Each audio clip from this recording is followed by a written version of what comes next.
الله الله.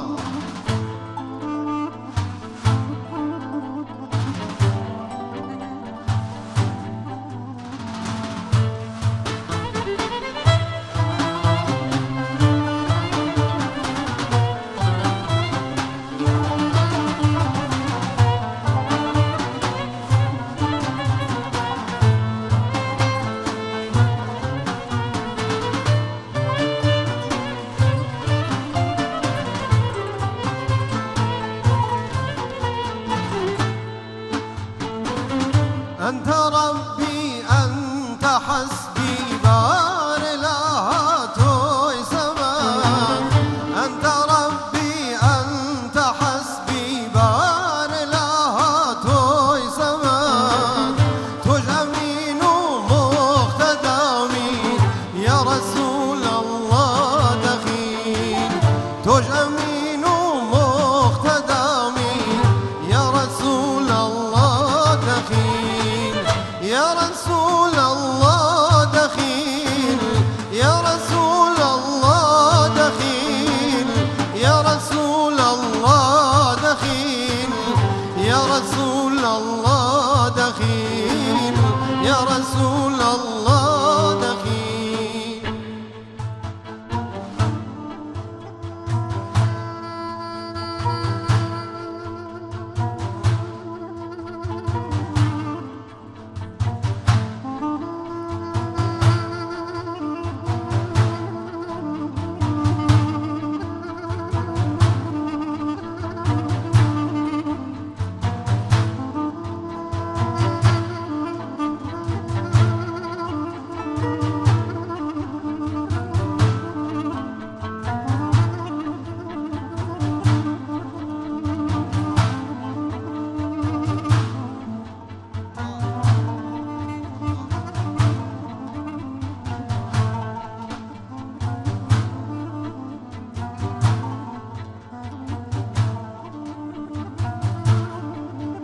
Ay loy loy loy loy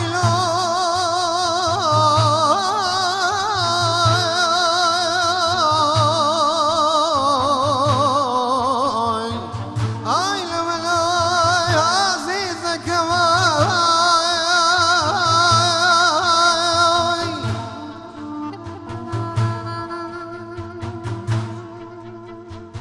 خلقوا الملك شيرتي أود البرازير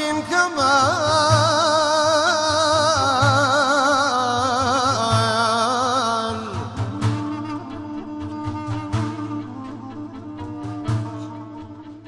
خلقوا الملك شيرتي أود البرازير كمان.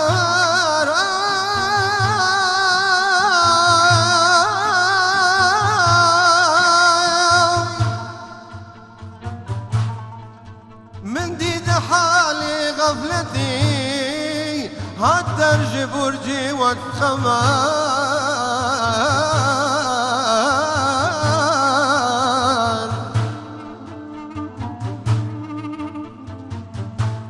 من ديد حالي غفلتي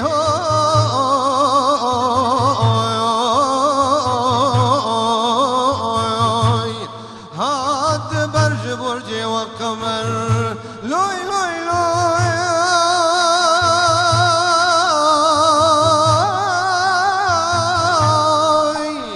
اي لما لوي يا لما لوي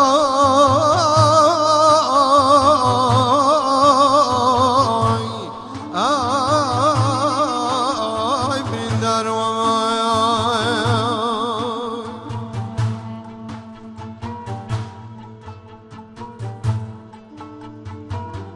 رحمة للعالمين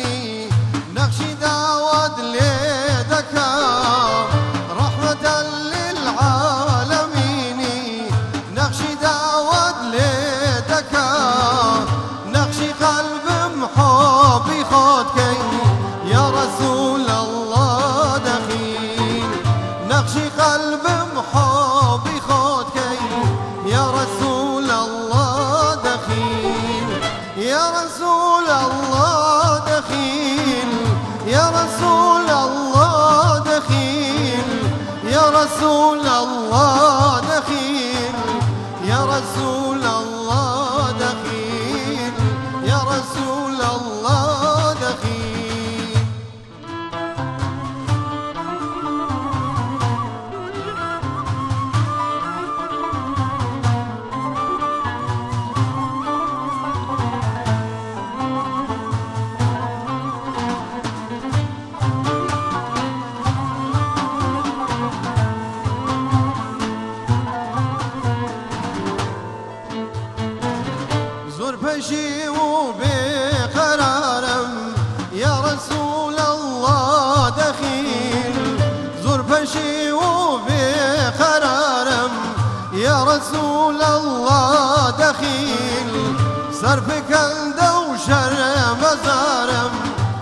رسول الله دخيل صرف كلده وشرمزارم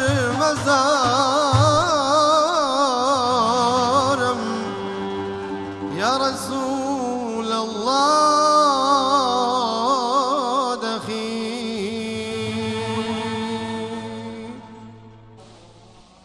زۆر جوان بوو دەستان خۆش وێ کاک بەیام گروپی میوزیک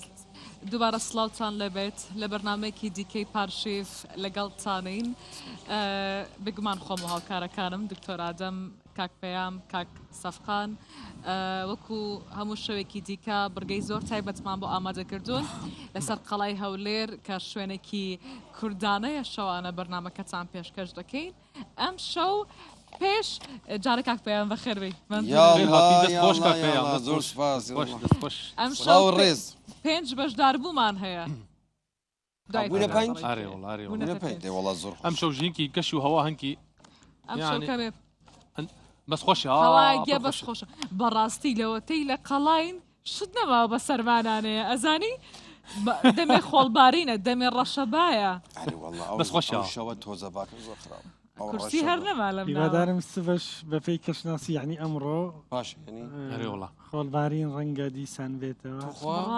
هیوادارم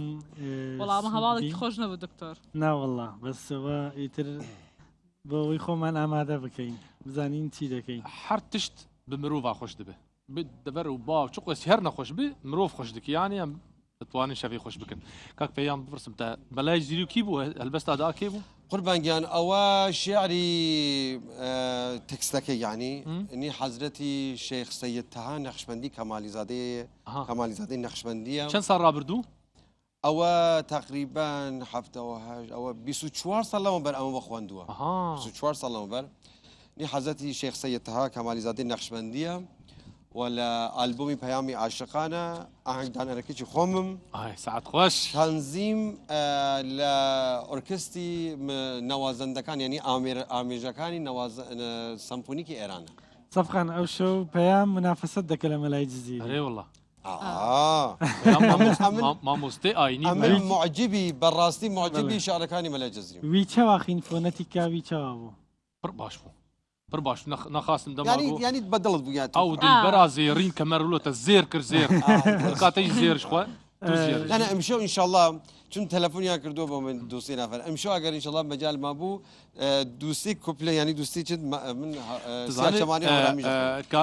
سیاچەمانەی هەورامی زانێ وەڵام من گەلە حەست دکەم منە شخوا هەورامی هەنەرەکە ڕەسەم پێشکەش دکە تەلەفۆن بۆ مەتێن ژمار دەبێژن فلان گۆڕانی بێژ یان فلان قەسی دەبێژ بۆمە دەبێژن ئەم ئیرۆ بەس ئێمە حەز دەکەیم ئەمشەو میێوانەکان لەلایەن کاکە دکتۆر ئادەم و بەر لەوە ئێستا میوانەکان دەناسێنین من ئەوە زۆر گرنگە ئێوە بتوانن بە شێوەزاری جیاواز گۆرانی بڵێن چونکە ئێوە مولکی هەموو کوردن ئەرێ ڕاست ئەمە زۆر من ئەوە ساڵی 84 بووە تقریبان ئەوە 84 خۆمان ها یعنی 84 شەمسی ئەوە تقریب 2005 بووە ئەوە تقریبان ئەوێتە 2005 تقریبان 18 ساڵ لەمەوە بەر ئەوە لەگەڵ گروپی کامکارەکان ئەو ئاهەنگ ئەو شعری مەلای جەزیرمە من خوێندم سەفقان توژی سۆرانی تخوێنی باس باش تخوێن تۆ هەورامی دەخوێنی بە هەورامیش دخوێن شتێکمان بۆ بڵێ هەورانی گۆرانی نەدینی یاخی نە ئەولی نه هەورامی هەر بخوێنم هەر شتێک بخوێنە شتێک ئەس ببێژم بە ڕاحەت بە ئەڵێ نا بە ئێستا هەورامی ئادەی زای چێ ئامان وەی ئەمان شاینەو نەما ئەمان ئێمە لە مەلای جزیری و لەو شوێنەی کە مەلای جزیری تێیدا پەروەردە بوو وەفایی ناڵی مەحوی لە حوزرەکانی کوردستانەوە ئەم شەو دەبێتە مژارێکی گرنگی پاشی دوو میوانی تایبەتیشمان هەیە قسە و گفتوگۆمان لەبارەی ئەوەیە کە ئەم حوجرانە ڕۆڵیان چ بووە لە پێشخستنی زمان ئەدەب هزر و فکری کوردی لە ڕابردوو و لە ئێستاشدا سەفقان شخوا پرتوکێک ئیرۆدی دوو کورسی تایبەت بۆ میوانە تایبەتەکان بۆ جوابدانەوەی ئەوان بێگومانێکێک لە میوانەکان لە ئیستانبولی شەوە هاتووە لە ئیستانبولنەوە بەڵێ نەجات زڤنگی و ئەبوو بەکر کاروانی دوو لێکۆڵینڤان میوانی عەزیز پێشوازی دەکەین لەو میوانە بەڕێزانە یا الله ئەرێ وەڵڵا سەرچاوە قلتي بخير زور بخير بن. قلتي بخير بخير بن. سالة زفنجي خيرات القربان زور بخيرات زور بخير بن. خيرات باشا قربان زور سپاس بخيرات كاك نجات خيرات سپاس هەبن زفنگی خورتی جوان و چلنگی نەجات زڤنگی لە باکووری کوردستانەوە هەتا وێرێت و گەلک بخێراتی gelek spas يعني امجو هر چوار پارتی ليري ابدا هاري والله هر چوار پارتی زفنگی ليري دیشب میوانی مبین سلێمانی ڕۆژهەڵات مامەسا بەکری سلێمانیەوە زۆر زۆر بەخێر بێ زور سپاس ئێمە زۆر جار شەوەکانمان بە مەلای جزیری و ناڵی و مەحوی و بێخود و ئەوانەوە لەلایەن سەفخان و پەیامەوە مناجات و شعری گرنگمان پێشکەش دەکەن دەمانەوێت ئەو شەو قسە و باسمان لەبارەی ئەو شوێنانە بی کە ئەمانەی لێ پەروەردە بووە بزانین ڕۆڵی حوجرا لە گەشەکردنی زمان ئەدەب هزری کوردی لە ڕابردوو و لە ئێستادا ئەمان چ ڕۆڵێکیان هەیە ئەمە تەوەری سەرەکی ئەم شەوەی پاشیڤە کە بە سوپاسەوە لەگەڵێەوە گەنگەشەی دەکەن زۆر زۆر بەخێر بێن gelek spas زەمان مەسابە بەکرد هەولێری عادەتی تیانە ها دەکەی دەری یاخوا بەخێر بێ نەجات زڤنگی ئەم لتە دەست پێ بکەین بەێ زۆر جار قسە و باز دەکرێت لەسەرەوەی کە ئەسۆرانی تو تێدگەهیمانە بەێ بەێ قسە و باس لەسەرەوە دەکرێت کە ئیسلام چۆن گەیشتە کوردستان لەبەرەوەی ئێمە باس لە حجرە دەکەین ئەو شوێنەی کە ئیتر کوردستان تێیدا یعنی ئیسلام لە کوردستان بڵاو بۆەوە لە سەردەستی ئەو شێخ و مەلاو ئەوانەی کە لەو حجرانە پەروەردەبوون لە بنەمادا تۆ لێکۆڵینڤانی ئیسلام چۆن گەیشتە کوردستان ئایا بە شەڕ یان بە بێشەڕ کورد موسڵمان بووە بەێ gelek spas سلااو و حەزکردن بۆ بینەرانی خۆشەویست و بۆ جەنابان لە سەد ساڵی هەفتە سەد ساڵە هەفتاندا ئیسلامیەت بە دەستێ ئارتێشن عەرەب هات کوردستانê û axa Îranê li serdema heyata Cenab-ı Pêxember de îslam neçûye dervê Cezîra Erebistanê û bi rastî em li hewleke pêxemberî bûyî rengî jî rast nayên tenya demekê misilman diçin Hebeşistanê bes bo parastira jiyana xwe li wê derê wek teblîğek wek belavkirdinî îslam filan nayê dîtin û wekî dî pêxember li dawiyê temenê xwe de nameyan bo hinek melikên welatan dişîne bo bibin misilman tenê wan vedixwîne bo daweta îslamê qebûl bikin û du cara jî xeberê distînin ku artêşa Bizansiyan Roma bi ser Erebistanê ve tê ew ê demê diçin pêşwaziya wan dikin ew qas yanî ji bilî vêna em li dewsa wê rast nayên ku di dema Cenab-ı Pêxember de İslam çûbe dervê Erebistanê lê piştî wefata Pêxember hevgirtinek di nava Ereban de hevgirtineke xurt pêk tê ji ber ku ew dînê İslamê bûye di heman katê de bûye sedemê yekîtiyekê di navbera qebîleyên Ereb te û bûye motivasyonê demekê şerrek di navbera xwe de dimeşînin wek şerrê îrtîdadê filan dibêjin di dema Ebûbekir de û ber bi dema Umer ve êdî wê demê artêşên Ereb gelek xurt dibin û dervê Erebistanê de diçin lê divê em yanî têgehiştina xwe de İslamê û yanî heqîqeta dîn û rastiya siyasî û civakî tevlî hev nekin têkil hev nekin yanî evana bi hev ve ne girêdayîne ne yekgirtîne li aliyekî heqîqeteke dîn heye li aliyê dî rastiyeke siyasî û civakî heye ku ew jî rastiya Ereb e em dê behsê hindekîn bes belê wextî serdemê İmamî Umer hate belê dema Umer de Çawa hat? sed sala heftan de li ser destê artêşî yanî bi artêşan hatiye belê بەهێز بە شەڕ yani heger İslam mesela bi şêwazî bazirganiyekan bihata بەڵێ. yan bi şêwazî تبشير هاتبا tebliğvanan bihata yani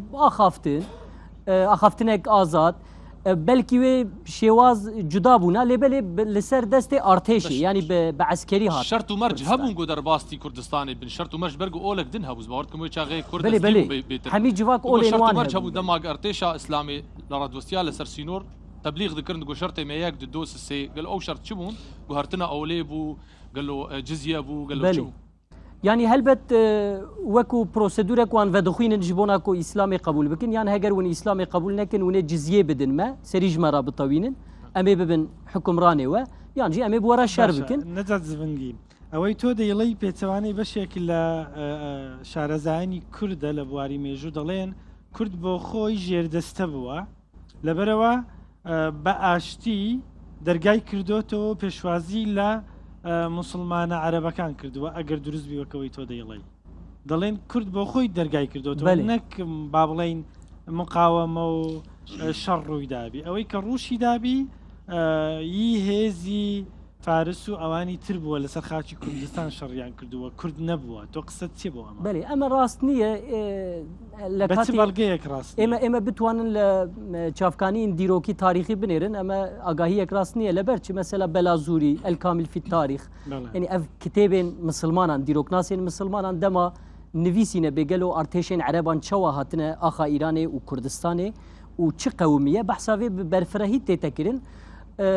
ینی لەگۆر تەسبیتێ من مەسەلا من دەپرتوکە خۆدە یەک بە یەک جیدایەوان ساڵ بە ساڵ لە کوردستانێ لە کو دەرێ چ شەر قەومیە چ شەر پێکاتیە دناوبەرە کوردان دە کۆ کردێبێن دیرۆکناسان دە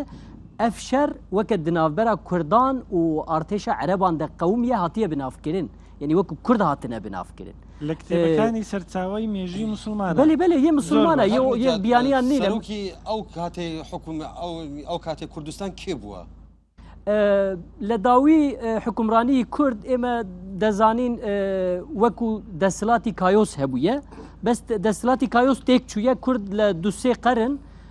بێ حکومڕانیەک گەورە مانە دوێ سەردەمێدە لوێ دەمێ ئالیەکی بیزانس هەیە ڕۆما هەیە دەولەتێکی مەزن گەورە و ئالیەکیژی ساسانی هەنە پەرسی حکومڕانن لێبەلێ ئەوانە نە بتەواهی نە دەستەلاتدارێک کوردستانی بخۆنەژی ji ber ku di dîrokên Ereban de dema em dixwînin em dibînin ku li Kurdistanê ew şerên ku qewmîne gelekên wan bi pêşengiya Kurdan qewmîne. Mesela dîroknasa nivîsiye li filan deverê Kurdan serî hilda li hember artêşa Ereban û hemî bajar dagîr kirawin. Ê divirde em nabînin ku behsa Sasaniyan bêtekirin yan behsa Bîzantê bêkirin.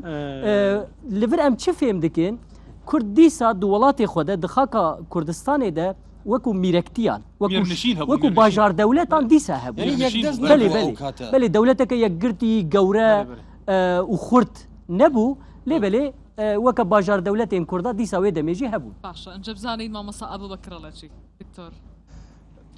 بەڵێ بەنای خۆی بەخشندەی مەهرەبان زۆر بەخێراتی قوربانیان زۆر سپاس من بە تەواتی ڕێم لە کاک جیاوازە جارێ ئێمە بێت لە ڕووی منهەجیەوە هەندێک ڕاستکەینەوە یعنی باسی کوردستان و کورد و داگیرکردن و ئەم جۆرەشتانە سەر لەبەری هەڵەیە لە ڕووی منهەجی و زانستی و سەر لەبەری هەڵەیە چووکم لەبەرەوەی ئەم دەستەواژانە دەستەواژەی سەردەمی نەتەوایەتی و ناسیۆنالیزمن ئەم دەستەواژانە من برادەرە لە شوێنە مناقەشەیە کرد ئاوا کوردستان داگیرکرا و لە خانەقین وا شەڕ قەوماوتم زەحمە نەبێ باسی ئەو خانەقینەی ژێر دەسەڵاتی ساسانیەکانەکە یە ئەمەی ژێر دەسەڵاتی یەکێتی نیشتمانی ئەمانە هەمووی غەڵەتە بە زمانی ناسیۆنالیزم نەتەوایەتی قسەکردن لە قۆناغی پێش نەتەوایەتی سەر لەبەری غەڵەتە نەتەوایەتیش خۆمە نەزانین تەمەنی لە ئەوروپا 300 ساڵە لە شۆڕشی فەڕەنسیە و سەری هەڵداوە لای خۆشمان تەمەنی 140 ساڵە ئەو پەڕی لە کۆتایەکانی سەدەی 19 و لە سەرەتای سەدەی 20ەوە سەری هەڵداوە ئەمە یەک لە ڕووی منهەجیەوە ئەم قسەکردانە هەمووی هەڵێ لە ڕووی وروژاندنی بابەتەکەەوە چه خزمەتێک بێماک ئێستا کورد لە 195 مسلمانە ئێمە چ سوودێکی سیاسی لێبێنین چ سوودێکی فکری لێبێنین بەم قسانە چ پامێک دەین بە گەلی خۆمان گەلی ئێمە چی بکە یعنی ئێمە ئەمانەوێت کوێی گەلی خۆمان ببوژێنینەوە چ مشکلەیەکی گەلی خۆمان چارەسەرکەین چ مشکلەیەکی پەلەمەکە بەخسەکان گرنگە بەڵام لەسەر منهەجیەتەکە مامۆستا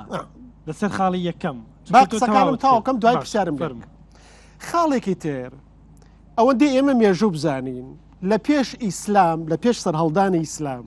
شتێ بە ناوی کوردەوە وجودی نییە ناوی کورد نەک کورد هەیە بەس ناوی کورد لە مێژوا وجودی نییە هەندێک سەرچاوی مێژوو لە پێش ئیسلامە ناوی کوردەهێنن وەک دەشتەکیەکانی فارس ئەعرابی فارس ئەگینا تەنها لە چوارچێوەی ئیسلامە کە ئیسلام دێ کە ئیمپراتۆرەتی ساسیانە ڕوخێنێ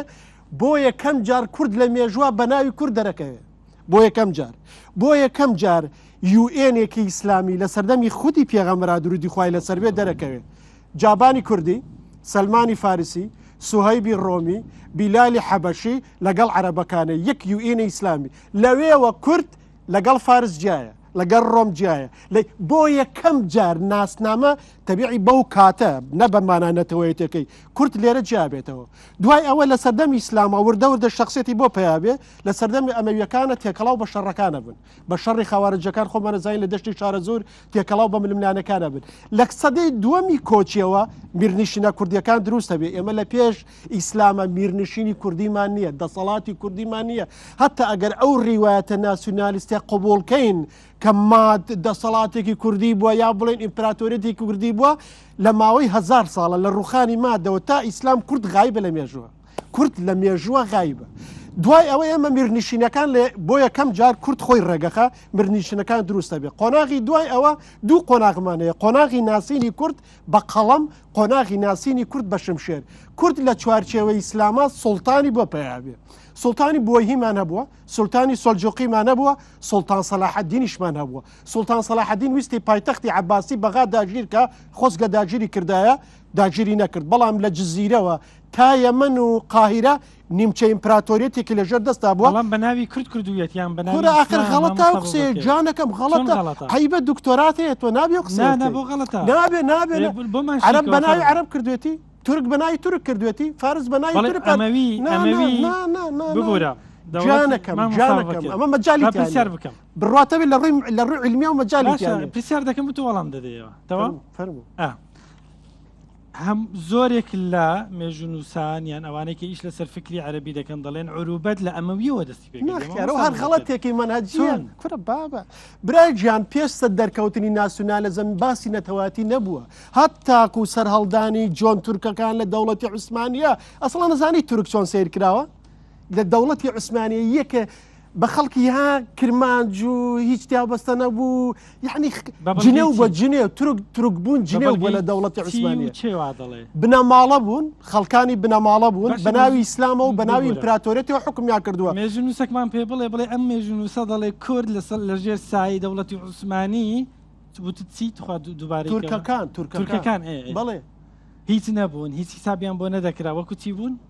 یعنی ئەزانێکی وەکو جنێو بووە تورک وەکو جنێو یعنی ڕەنجبەر و ژێر دەستە و نۆکەری ئاغا و ئەم جۆرەشتانە بووە جنێو بووە یعنی تورکسەکەم پێدەڵی کەوا بڵێ مێژونوسێک دەتوانم چەند مینا چەند مینا من میسم ئەو بەڵامەکانی خۆی تەواو ئەمجا پەلەمەکەین لە جانەکەم لە پێش سەردەمی ناسیۆنالیزمەوە خۆ ئەمە یعنی هەچی هەر کتێبەکانە کورد کورە عیسمەر شەریف مالی بخوێنە کورە یعنی کاکیهین بخوێنەوە ئەمین زەکی بەگی خۆمان بخوێنەوە ئەڵێ تاکو تورکەکان نیانوت تورکین یعنی ئیتحاد و تەرەقی ئێمە بە خیاڵمانە ناهات کوردین کە ئەوان وتیان تورکین ئیتر ناسنامەی ئیسلامی و ناتمانی عوسمانی کۆتایی پێهات ئێمەش وتمان با بە دوای ڕێگوڕیشی خۆمان بگەڕین ئێمە شتێکی جیاوازین لەوێەوە مێژونوسی کوردی جەگەڕێ بە دوای خۆیان تەبیعی بە بڕای من ڕێگەڕیشەکانی دەرکەوتنی ناسیۆنالیزمی کوردیە گەڕێتەوە بە شیع عەبدوڵڵای نەهەری لەبەرەوەی شیع عەبدوڵڵای نەهەری بیرۆکەی جیاوازی لا دروستە بێ بەڵام یەکەم کەم تەنزیری بۆ کرد بێ حاجی قادری کۆیە لە دوای ئەوە ئەم دەرکەوتنە دێ بێگومان میرمان هەیە ئەنجا زانای کوردمان هەیە مەسەڵ غەزانیەڵێ ئیسلام سێپای هەیە دینەوەری هەیە ئامێدی هەیە لەگەڵ شارە زووری هەیە ئەگەرم پایانە نەبن کورد کەواتە سەر ئەو خۆناغە بەس هێشتا ماوەمانە ینی گفتۆگەکەمان درێژە پێ بدەین ئەوەی کاک نەجات دەیڵێ کۆمەڵێک مێژونوسی بۆ ژمارد کە ئەمانە جەخت لەسەرەوە دەکەنەوە کە ئیسلام لێرە بە شمشێر بڵاو باشە با ئەسڵەن کە یعنی بە شەمشەر ئەمە حقیقەتێکی مێژوویە بەڵام بە شەمشێر چی دەوڵەتێکی وەڵامە فارس بڵێن ئیمپراتۆرەتێکان هەیە بۆ ڕووخاوە بەس ئێمەی کورچیمانە بووە ئێمەی کورچیمانە بووە هەتا ئێمە بەڵگەیەکی مێژومان لەسرە میرنیشتینێکمان هەبوو بێ ڕووقاوێ بەخوا فارس ئیمپراتۆرەتیان هەیە بۆ ڕووقاوە بێگومان شەڕیان لەگەڵ ئیمپراتۆر بووە یان بە ئاشتی بە شەڕ لەگەڵ ئیمپراتۆریەتی ساسانی بووە شەڕ لەگەڵ ئیمپراتۆری دوایی شەڕ لەگەڵ ئیمپراتۆریەتی ساسانی بووە دوایی ساسانی ڕووخاوە ئەنجا زۆربەی کوردەکان بە شێوەیەکی ئاشتی بەرەوەی ئیسلام هاتون بەڵام پرۆسەی مسلمان بوونی کورد 4 دانە سەدەی خانووە هەتا سەدەی چوارەمی کۆچیش ئاتەشگاکانی زەردەشتی لە هەورامان بووە یعنی هەروە بەسەرەکە و خەڵک مسلمان نەبووە پرۆسەیەکی چەند سەدەی بووە هەتا بە تەواوەتی کورد سەرەتا بە شەڕ بووە شەڕ لەگەڵ ئیمپراتۆریەتی ساسیانەیە بەڵێ دەستیان خۆش بە ئیشێکی زۆر باشیان کرد شەڕێکی ڕزگاری بەخش بوو یعنی شەڕیان دژی ساسانیەکان بەڵێ ئیمپراتۆریەتی ساسیان دژی مسلمانەکان کردووە شەڕیان دژی ئیمپراتۆریەتی باسی بەلاردریش و کۆمەڵک مؤریخت بۆ دەکات تۆش دەتوانی ئەوە وەڵامی بدەیت باسی سەردەمی خەواریجەکانە نانە باسی سەردەمی هاتن یەکەم چەند میناک بدم ینی من بس من ببوورە من حەزم کرد مامۆستاش دووسێ کتێبی مێژوویی مؤریخم پێ بڵێ کە جەخت لەسەر ئەوە دەکەنەوە کە کورد لێرە بە شمشێر مسلمان نەبووە چونکە ئەمە ببوورە لەبەر چ دەخت لەسەرەوە دەکەمەوە چونکە زۆر جار جارێ بە شمشێر مسلمان بوو لە ئیسلامە نییە ئەم قسەتان لەکوێناوە یعنی ئەم قسەتان لەکوێنە پەلەم مەکە دوو شلێک جا بکەنەوە دەسەڵاتێک هەیە ئیمپراتۆریەتە ئەم دەسەڵاتە ئیمپراتۆریە لە خۆچی لەکەی بە قسەی خۆش قسەی لەگەڵەکەی ململانێ و ئەی ڕوخێنی کە ئەی ڕوخێنی خەڵکەکە لە بەرامبەر کاکە یا جزیە بە یا مسلمان بە یا شەڕکە ئێخۆ بە شمشێر دوو مێژوو نووسیت پێ نەگوتم میناک بدم کاکە من لە ڕێی مامۆستا من مخالفم لەبەرەوە مخالفی ئەرگومنتی لە هەمی دیرۆکی مرۆڤاهیدا نەتەوایەتی هەیە بەس نەتەوایەتیە بە شێوازی مۆدرن پشتی شۆڕێکی فرانسەوی دەرکەتیە ئەو شتێکی دیکەیە بەس نەتەوە لە هەمی مێژوودا هەیە وەکو یەک میناک کاکە من میناکێک بدم مەسەلا هەلبژاردننی سەلاحەدینی ئەیوبی لە مصر وەکو وەزیر لەو کاتەدا وەکو قوتبەدین خوسرۆ فەرماندارێکی کورد دەخوازە ببە وەزیری مصر فەرمانداری تورک دەخوازە ببە وەزیری مصر پشتی وەفاتە شێرکۆ و سەلاحەدین دەخوازە ببە بەس دناوبەرە واندا هەڤبەری پێکتێ غەلت نێبیرا من لە ئیبنی خەلیکاندا دەرباست بە عیسا هەکاری لەگەڵ شەهابەدین خوسرۆ دائاخفە ئەم هەڤۆکە بۆوی دەڵێ تو صلاحەدین ji qewmekîne inne huwe min el ekrat binêre tu Salaheddin ji qewmekîne inne huwe min el ekrat muheqeq Salaheddin jî ji Kurdan e hûn ê nehêlin ku serokayetî serkirdayetî bikeve destê Türkan ewa 200 sala duwazdehan de ye yanî ev hevok çi nîşanî me dide bi eşkerayî nîşan dide ku di hemî demên dîrokê de netewayetî û hevberiyan neteweyan hebû heger ku em li vê rastiyê mikur bên yanî wê qebûl bikin evêna nabe tiştekî xirab nabe înkara dînekî bes dibe çi dibe ev dibe ez mînak bidim kaka em Sûdî em ye heger em dîrokê wekû kategorîk bi giştî romantîze bikin li gor dilî xwe bi xweşhalî li hemî dîrokê binêrin em ê nikaribin bûyerên ku îro tê digehîjin li gor têgehîştinek rastaqînî binirxînin leber çi yanî li hemî dîrokê mirov heye xirabî heye şer heye zordestî heye netewayetî heye mînak çend mînak bidim bo mamosta mesela ensabel eşrafa belazûrî ensabel eşrafa belazûrî dibêje di sala 661 de ereban ji Kurdan bey'et xwest binêr nabêje ereban ji Sasaniyan bey'et xwest yan ji Romiyan bey'et xwest dibe ereban ji Kurdan bey'et xwest Kurdan bey'et nekir û li şarezorê serhildanek pêkat şerek qewmî di dema Emewiyan de sala 662 de serhildanek dî tê sala 663 de serhildanek dî bes ez mînaka ku navê Kurd derbas dibe bidim di İbnî Miskeweyh de İbnî Miskeweyh Tecarîbul Umem wiha behsa serhildaneke Kurdan dike vê salê Heccac ji bo lêgerîna Rûstakbazê derket rê lewra Kurdan pirê axa Persê bi dest xistin Heccac derket seferê li hemberî Kurdan lewra Kurdan pirê axa Persê bi dest xistin ama behsa Kurdan dike ew kate Musulmanî êsta nebûye هەر ئەسڵەن کورد ناوێکی نەبووە لە مێژوو بەخێری ئیسلامەوە ناوی بۆ ینی ئەنسابل ئەشرافە بەلازووری ئیبنی میسکەوەی ئەمە دەڵێن کورد بەس مامۆستا تو قسە چی لەسەر ئەو سەرچاوانەی ئەو دەیڵێ کورە کاکە ژیان جارە بۆ ئەگەر بانک تا کردمایە بۆ ما 1000 سەر چاوم بۆ هێنان بەزێمە قەرار بوو لەگەڵ لەسەر شتێکی تر قسە بکەین دەینە سەرەوەی ئەمەیان برای باسیەکە ئەوە هەموو شەڕەکانن دوای مسلمانبوونی کورد مسلمان لە دوای کێشە دروستە بێت لە دنیای ئیسلامە شەڕی ناوخۆوە قەبێت لە دنیای ئیسلامە فیرەق دروستە بێت لە دنیای ئیسلامە لەوانە خەواریجەکان و شیعەکان و قەدامیت چێ و چێ کورد تێکەڵاو بۆ گەمانابێ وەک مسلمان تێکەڵاو بۆ گەنابێ ئیتر پەیوەندیمە مسلمان بوون و نامسلمانەوە نییە سەر هەڵدانەکانی ئەو دەیڵێ ئەمەیە کە تو دەیڵێ لە خەڵەمە سەردەمی ئەمەویەکان باسەکەکان سەردەمی ئەمەویەکانە باشە باێنەوە بیری کوردی بوون واستەوە بێنین بیری کوردی بوون لەکوێ دەدۆزیتەوە لەکوێ ئیسلامدا سەری هەڵداوە دکتۆر ئەنی ئیسلام چ ڕۆڵێکی هەبووە لە سەر هەڵدانی بیری کورد بیری کوردی بەبەست ناسیۆنالیزمی کوردیە بەڵێ جا خۆشبەختانە من لە کووردا زۆرترین نووسین لەسەر ناسیۆنالیزمی کوردی من نووسیومە لەبەرەوە شێمە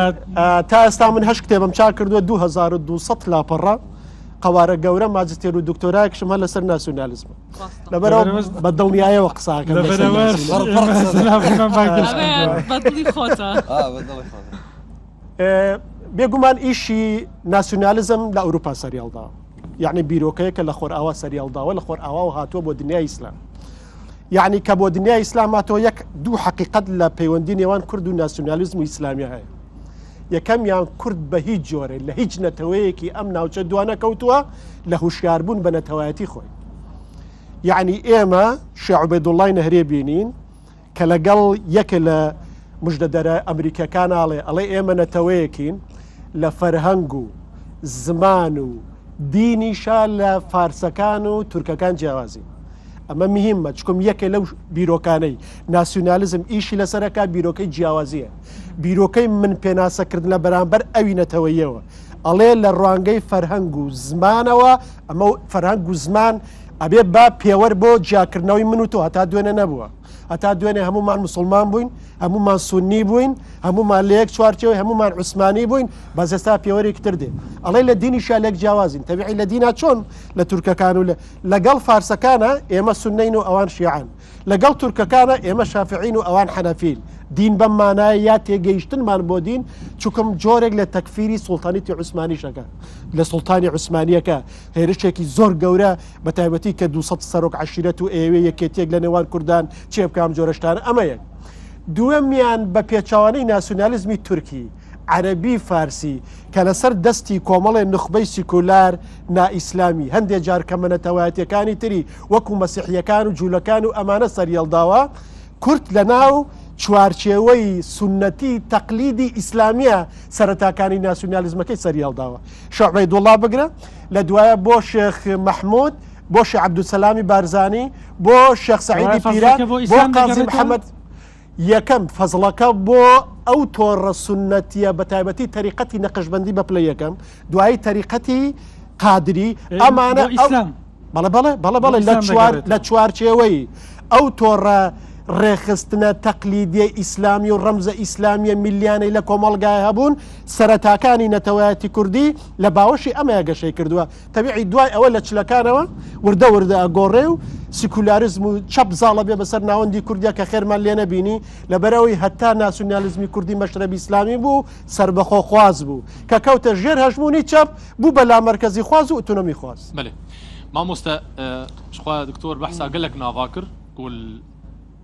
ساڵێن ڕابردوو دەل باکووری کوردستانی گۆ سەری هەلدەردەی و شۆڕشی کوردی پێڕابوونێ نهاژی مەدرسەی ئۆلی هەل باکووری کوردستانی گۆرە ئەو ژوێرە و لێ دبینن ینی ڕەوش لێ چاوای ئەڕۆ هەزرێن نەتەواتیە لە هەیە بەێ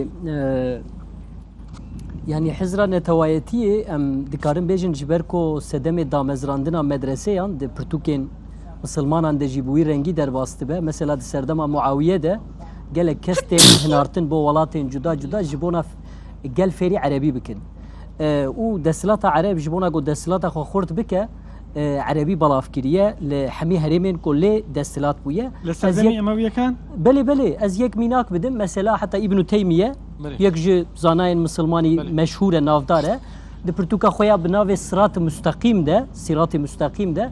behs dike ku zimanê erebî wekû ferz e divê li ser civakan بێتە بەڵافکردن و فەرزکردن زمانên berberî فارسی bi taybet dijberiya فارسی gelek dike dibêje فارسی zimanekî wekû mekruh heta tehrîmen mekruh ji ber ku mirovan jî İslamiyetê dûr dixe û bi ber zerdiştiyê ve ئەو حەدیسانەی کە زۆر باس لە گەورەی فەزلی عەرەب و جنسی عەرەبی و زمانی عەرەبی دەکەن دەگوترێت زۆربیان لە سەردەمی ئەمەویەکان دانراوە بەێ بێ پشتی پێخەمبەر ئەوانە پێکاترە ژخوا کەسایەتێکی وەکە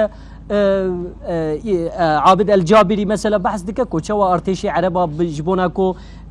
غەنیمە بەدەست بخن چونە گەلک وڵات داگیرکردنە دەستەوەندی مەبەستیان بۆ عروبەت بڵاو بکەنەوە مەبەستیان نەبووە ئیسلام بڵاو بکەنەوە بەێ ji bo ئەمەویەکان تەقەز ئەم دەتوانن ji bo ئەمەویەکان ئەم تەقەز دەتوانن بڵێن بەس سەردەمی خەلیفەکان دە ئەوە جودایە تێکل هەبێ ینی مەبەستی غەنیمەت و دەستڵات و سەردەستیژی هەیە بەس مەبەستی تەوحید و دینژی هەیە ئەو تێکل هەبن ئەس چ بێژم مەدرسە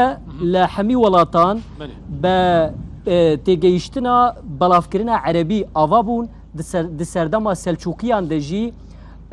وەزیرە سەلچوقیان نیزام الملک مەدرسەیە نیزامیە ئاوا کردن جوان مەدرسەیان جی شاخên وانی mezin li bajarên Kurdan bi taybet li Cizîra Botan şaxa medreseya nîzamiye hat ava kirin û bingeha medreseyan bi vî awayî çêbû ji ber wê yekê di medreseyan de ziman Erebî bû yanî müfredata medreseyan bixwe jî fêrkirina zimanê Erebî ye yanî morfolojî û sentaks e yanî sarf û nehwe yanî zimanzaniya Erebî ye ji bilî vêya fikrek û felsefeyek û têgehiştineke wekî dî tê de zêde niye ji ber wê yekê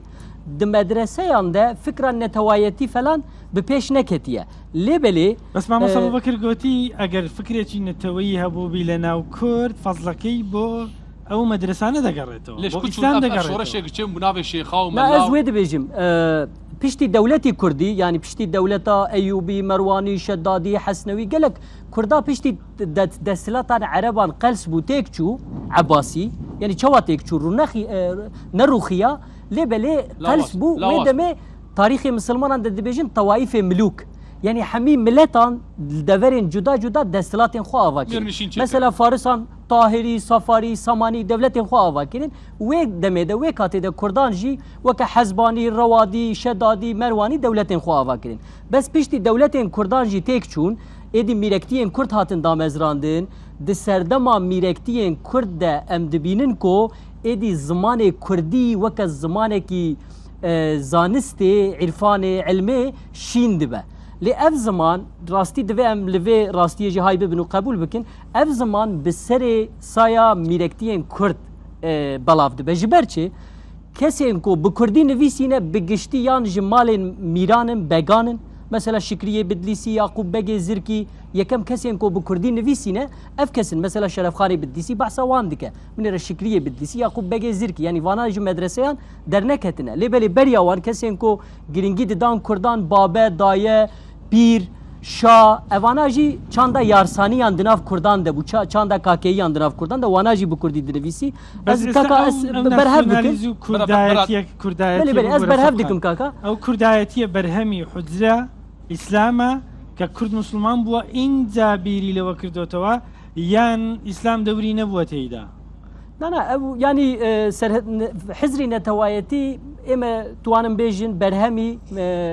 mîrnişînî Kurd e mîrektiyanî Kurd e yani berhemî hicre û mizgebt û niye belê mesela wedaî heye yek ji nûnerê edebiyata Kurdî ye ew bi xwe katibê dîwan heye û li ser katibiyê jî gelek şeir nivîsîne yan jî Sewadî heye mesela Sewadî katibê dîwana Mîrê Bilîsê ye ew bi xwe Leyla û Mecnûna yekem ya Kurdî nûsiye Leyla û Mecnûna xwe de dibêje divê rojekê mîr hat gel min got ez dixwazim tu Leyla û Mecnûnê bi Kurdî binivîse mînakeke din ya herî giring Ahmedê Xaniye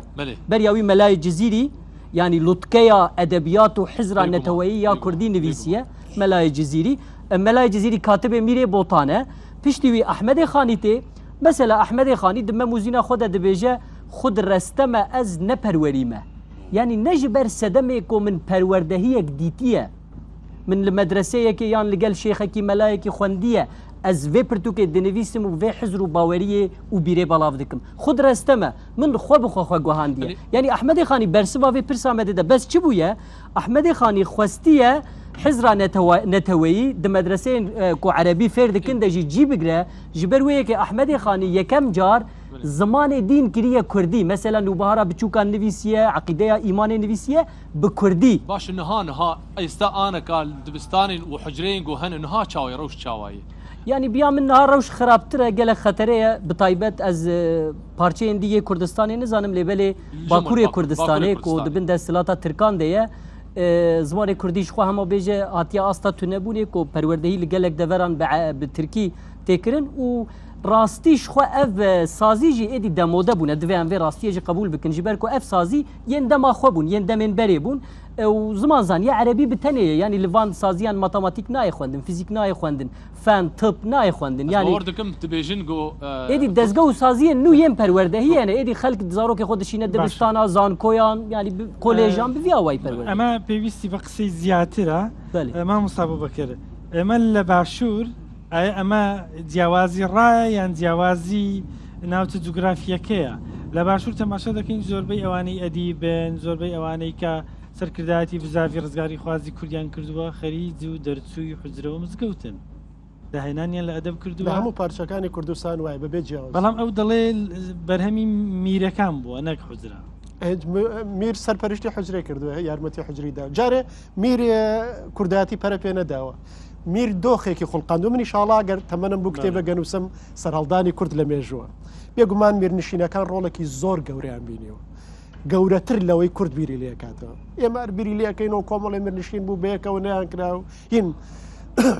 جارێ من ئەمەوێت تۆزە شت ڕاستکەمەوە باسی زمان ئەم زمانە ئەو زمان هەندێشێت هاوکێشەی هێزەکان کاریتیەکە مێژوو حکمی بەسەراکە بۆ نمونە هیچ شتێک ئەگەر کورد ئیمپراتۆرێتێکی گەورە دروست نەکردووە نە پەیوەندی بە دینی کوردەوە هەیە نە بە زمانی کوردەوە هەیە نە بەشتی کوردەوە هەیە پەیوەندی بە ئەو ڕۆڵە مێژوویەوە هەیە کرد وەکو هێزە لە مێژوای بینوێت ئەگەنا بۆ کۆمەڵی خێڵ سلجوقی دێن لە ئاسیای ناوەڕاستەوە ئیمپراتۆرە دروستەکە تۆ بە دروستی ناکرد هیچ پەیوەندی بەم شتانەوە نییە ئەوەندەی پەیوەندی بە مامەڵەکردن لەگەڵ هێز و هاوچێشەکانی هێز و دەرب پەلەمەکەلەمە بەسیان بمبورە لەوەیان زۆر جار خەڵکی ئێمە بەشێک لە ناسیۆنالیستەکان دەڵێن کورد ئەوەندە بە عاتفی ئیسلامی وەرگرتووە نەتەوەکانی تر بۆ خۆیان دەوڵەتیان دروست کردەوە هەر خەریکی وحدەی وەڵاهی ئەوانەی کە ناتوانن مێژوو تەفسیرکەن پەنابەنە بەرەو شتانە وەکو چۆنیان و شێم دەوڵەت بۆیە ئینگلیز دەوڵەتی بۆ ئێمە دروست نەکردووە شێ مححمود ئامادە نەبووە دەستی ئەفسەرێکی هین ماچکە وە قسەی سادەن قسەی نازانستین قسەی ئایدۆلۆژین قسەی کەسێکە نەتوانێت تەفسیر مێژوو سادە و ئەوە نەبوو ئێستاشی لەگەڵ دابی خەڵکی ئێمە ئەردوغان بە سوڵتان دازانێ خەڵکی ئەمە لە ناحیەی عەتف و سۆزی بۆ موسڵمانەتی ئەم بە سوڵتان دەزانێت لە کاتێکدا ئەم عەفرین دەسووتێنی لەبەرچی لەبەرچی بە سوڵتانی زانی جارە لێرە بە سوڵتانی نازانێت ئەگەر لێ بە سوڵتانی زانێ لێرش خەڵکەیە لە باشوور فەیسبووکەکەی خۆی دیفاعی لێ دەکا و دەڵێ ئەمە سوڵتانی موسڵمانە لە سەتا چەندی کۆمەلگای کوردی پێگەێنێ من ئەندامی لیژنەی باڵای ڕیفراندۆم بووم لە 2005 ڕیفراندۆمم کرد لەناو ئەو خەڵکەی تۆ باسیەکەی لە 1970 و لە 10 دەنگیاندا بە سەربەخۆی کوردستان کام خەڵکە ناوانە یعنی ئێمە دووسێ کەس لە فەیسبوک شتێگە نووسێ یا خەڵکە ئەو نوێنەراتی خەڵکی کوردستان ناکە خەڵکانێکە ئەو داعش نوێنەراتی ئیسلامیەکە من وتم ئەی بۆ پێشمەرگیان نوێنەراتی ئیسلامی ناکە بۆ پێشمەرگە هێزێکی میانە ڕەوی مسلمان نییە لە ڕۆژهەڵاتی ناوەڕا بۆ ئەم نوێنەراتی ڕوحی ئیسلام ناکە بۆ داعش نوێنەراتی ڕوحی ئیسلامەکە یعنی هەندێشت دکتۆر هەلەمەکە زمانی فارسی بۆ نمونە زمانی فارسی هەتاکو سەردەمی عەبدولکەریمی کوڕی مەروان زمانی ڕەسمی دەوڵەتی ئیسلامی بووە یعنی لە سەردەمی عومەری کوڕی خەتە هەموو دەواوینی دەوڵەتی ئیسلامی بە ئیمپراتۆر بەڵێ تا سەردەمی عەبدولکەریمی کوڕی مەروان ئەنجام بووە بە عەرەبی هەموو دەواوینی دنیای ئیسلام لە سەردەمی عومەر بە فارسی نووسراوە دوای ئەوە فارسیان دێ پاشەکشاکە عەرەبی دێتە شوێنی بێگومان لە سەردەمی ئەمەویەکانە چەوسانەوە و نەعەدالەتی لەسەر ئەساسی عروبە هەبووە بەس نەک بەمانە نەتەواتی ئێستا چکم لە ناو خۆشیانە عشیرەتەکەی تر بەنزم سەری کردو چەسانوێتەوە ئەمە هونێ وڵا هەچی عەرەبە لەگەڵ ئێمەیە و هەچی نەعەرەبە بڕۆ بۆ دەرەوە بکەم من بەراق دکەم بۆچ ئیبن تەیمیە بەو شێوەیە نووسیە تەبیعی ئیبن تەیمیە کوردیشە با بزانێ ئەوانەی باسی تەمجیدی عەرەب ئەوە ڕای ئیبن تەیمیە بەس هەر ئیبن تەیمیە بەتەنیا نیە بەس ئیبن تەیمیە میناک دەدا لە کاتی عومەر لە کاتی عوسمان میناک دەدا زۆرن ئەوانەی کە باس لە گرنگی و گەورەی فەزلی عەرەب و زمانی عەرەبی و جنسی عەرەبی دەکەن لە مێژووە چەند تەسیری بووەمە جاری عەرەب هەر 200 ساڵ 300 ساڵ تەسیریانە بوو کۆتایە پێیان یعنی بابزانین لە سەدەی سێمی کۆچیەوە خەلیفەی عەباسی تەنها ڕەمز بابوو وەکو مەلیکەی بەریتانیا ئێستاوا بوو یەڕموس وەلا یەحکوم لەژێر ئەسیری دەستی کوێ بوو سوڵتانی بووەهی بوو دوای سوڵتانی سلجوقی بوو دوایش لەسەر دەستی مەخۆلەکان کۆتەیان پیات 1000 ساڵە عەرەب دەسەڵاتی نەبووە لە دنیای ئیسلامە 1000 ساڵە دەسەڵات کەوتە دەستی فارسەکان و تورکەکان و بەشێک لە کوردەکان و بەشێکیش لە خەڵکی تر لە شوێنی ترەوە بۆ ئێمە لە مێژووە کە بە جا بابزانین لە مێژوەیەک شتێکی تر ئیستثنایەکی تری کوردی تاقە گەل لە ڕێی میرنشینەکانیەوە بە عەقد چوو بێتە ناو ئیمپراتۆریەتی عوسمانی و کوردە تاقە میلەتێ بە عەقد کە لە دیاربەکر پار یادی 500 ساڵەی پێرار بوو یادی 500 ساڵی و عەقدیان کردوێتەوە بە عەقد چوونەدا ئەنجا سوڵتانی عوسمانی نامەی سپی بۆ مەلای ئیدریسی بەدلیسی کە بەداخەوە هەندێک چەپی ناحاڵی لە کوردستان ئێمە هێرشیانە کردە سەر و پیاوە مەزنی مێژووی کرد مەلای ئیدریسی بەدلیسی وتی بڕۆ با ئەم میرنشینە کوردەکان سەردارێک بۆ کورد هەڵبژێرن سەردارێک بۆ کورد دیاریکەن سوڵتانی عوسمانی مامەڵە لەگەڵ و سەرداری کورد کە ماوەی لەگەڵیان خەریک بووکتی قوربان کەسیان ئەوی تر قبول ناکەن تورکێکیان بۆ دیاری کە هەمویان پێ ڕازیە بن بۆ دەڵێن سوڵتانی عوسمانی خەریکیەوە میرەکان بەیەکەوە بە شەڕ بدا و کۆتاییان پێبینی ئێمە ئاساییە سوڵتانێکی عوسمانی و دوانی ژوایان کرد بێ بەس ئەو چوارچێوەی کە حکمی مەسەلەکەی کردووە بە عەقد چوونە ناو ئیمپراتۆریەتی عوسمانیەوە خۆیان لە توانیەوە لەژێر دەسەڵاتی سەفەوی و ڕزگار بن اعترازم هەیە کوردەکان لە کاتی ئیدریسی بتلیسی 1514 دا نەچوونە ناو ئیمپەراتۆری عوسمانیەکان مەسەلە چییە لە کوردستان میرەکانی کورد لە ڕاستی ئێرشی سەفەویەکان تێن سەفەویەکان میرەکانی کورد دەگرن دەکوژن حەبس دکەن وێ دەمێ کورد وەکە لە سەدەی 16 سەرەتای سەدەی 16 1514 ئەوێ دەبێت چی دەبێ کورد وەکو مانەورایەکە وەکو حملەیەکە سیاسی تفاقێکی لەگەل ئۆسمانیا داتینن ینی ئەف تەڤلیبوونا ئۆسمانیان نینە ji ber wê yekê Osmanî tu carî nebûne xawenê xwediyê axa Kurdistanê piştî ku Osmanî hatine bi Safewiyan re li gel Kurdan şer kirine dîsa Osmanî nebûne desthilatdarê axa Kurdistanê tifaqek di navbera wan û mîrektiyên Kurd de 24 mîrektiyên Kurd de mîrektiya Erdolanê qebûl nekiriye navbera wan de pêk hatiye lêbelê çi bûye Osmanî di 100 salê dî de êdî çavê xwe berdaya axa Kurdistanê û hatiye şer li hemberî Kurda kiriye giringeke ew ê aya ئەمەوی عەباسی عوسمانی بە تایبەتتر لەگەڵیان سەفەوی پەرەیان بە هزری کوردی و کللتوری کوردی داوە یان هەوڵیان داوە ئەم شووناسە کوردیە ڕەش بکەنەوە فەیدا نەزان چاو من پرساتەتان فێم نەکرد یعنی ئەو دەوڵەتت ئەمەوی بەلێ عەباسی عوسمانی و خواستنە هزرا کوردی شووناسە کوردی پێش بخەن ئەن ئەمە ژێببن نا تشتێکی وسا تو نەیە ینی کێ گوستاڤ لەبۆن گوتنە خۆش دەبێژێت دەبێژە گەل شەڕێ دین ناکن نەتەوە کراسێ دین دە شەڕێ نەتەوەیە خۆ دکن شەرێ دەستلاتە خۆ سەردەستیە خۆ دکن ینی عەباسیژێ ئەمەویژی دەما هاتنە ئاخا کوردستانی وەکو نەتەوە خواستنە ببن دەستلاتدار ئەوێنا تشتێکی نۆرمالە تێ فێمکردن ینی وێ نەتەوەی خستیە نەتەوەیە دیکە بخەبن دەستی خۆ و هەمی دەولەمەندیە وێ بۆ خۆ ببە عوسمانیان کردیە یان ناوێ بەلێ بناوێک ئیسلامێکردنە مەسەلا دە ساڵە 15 هەندە دەما عوسمانیە خستیە میرەکتیە بدلیسێ بڕوخینن میر عەفداڵ خانێ بدلیسێ کو ئەولیا چەلەبیت سەیاحەتنامە خۆدا بە بەرفرەهی بەحساوی دکە و چقاس میرەکتیەکە گەورەیە چقاس چاند و هنەرێ دەژی پێشکەتیە حتا عەفداڵ خان بخۆ مرۆڤێکی گەلێک زیرەک و زانایەک و دەبێژە ژ سەدی بێتر وی بخۆ پرتوک نویسینە درەسمێدە دەبێژە ژ ئەرژەنگ مانیژی پێشکەتیترە دتبێدە گەلێک پێشکەتیە ئەس بداوی بینم بەس چ دەبێت دەما عوسمانی چاوێ خۆ بەردەدن میرەکتیە بدلیسێ دخوازن بڕۆخینن ئەوە تۆمەتبار دەکرد دەبێژە ژ خۆت تۆ ئێزیدیە تو نەمسلمانە تو ji dînê me derketiye em ê dest deynin ser mîrektiyata û tên dorpêş dikin mîrektiya Kurdan tu بۆ ئەوەندە بە شان و باڵی عوسمانیەکان هەڵ دەڵێ لە کاتێکدا ئەمان ئەمە ئیشیان بووە بە ناوی ئیسلام هەڵیان داوە نەتەوەی خۆیان زاڵ بکەن بەسەر نەتەوەکانی تر هەر پرسیارەکەی تۆ هەڵێ وەڵامەکەیش هەڵێ باشە وەڵامەکە ڕاستیکەوە هەمومان هەڵێ ئین دەفەن ڕاستیەکە تۆ بڵێ بەڵام بەردی تۆ هەر پرسیارەکە بکەیت نابێ وەک پیاوێکی خوێنەوار نابێ بیکە نابێ لە ڕووی زانستیەوە نابێ بەس ئازادی هەر پرسیارەکە من لێرە پێشکەشکارم و بە زمانی زانستیەوە بکرد ئەو تێبینێ چکە یەکەم جاریش من وەکو میوانەکە ڕێزم گرتی کە تو گوتت عیبە ئەم پرسیارە بکەی بەس بە ئەو تێبینێ بدەم من لێرە پێشکەشکارم بە زمانی خەڵق قسە دەکەم زمانی خەڵکی ئاسایی هەیە کە خوێندەواریشی نیە پرسیار دەکەن خەڵکیش هەیە کە دکتۆرای هەیە و پرۆفیسۆرە پرسیار دەکە فەرمووت تۆ ڕاستیکەوە بەڵام بە دیکومنتی مێژووی فەرموویمنتی ئێستا شوێنی دیکومنتی مێژووی نییە کاکە ناومان بۆ بڵێ بەڵێ فلان ئەو کۆمەڵێک ناو تۆش دووەکە دکتۆرا تەبیعی من شێوازی بەرنامەکەم نابەدڵە خزمەت ناکە هیچ خزمەت ناکە وەگلەی زۆرتان لەسەرم بەرنامەیە حەزەکەم زارن یعنی لەسەرم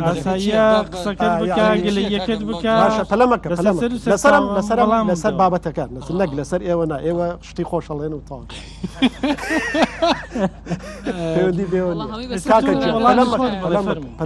بابەتەکە تەوەری بەرنامەکان نییە پاشی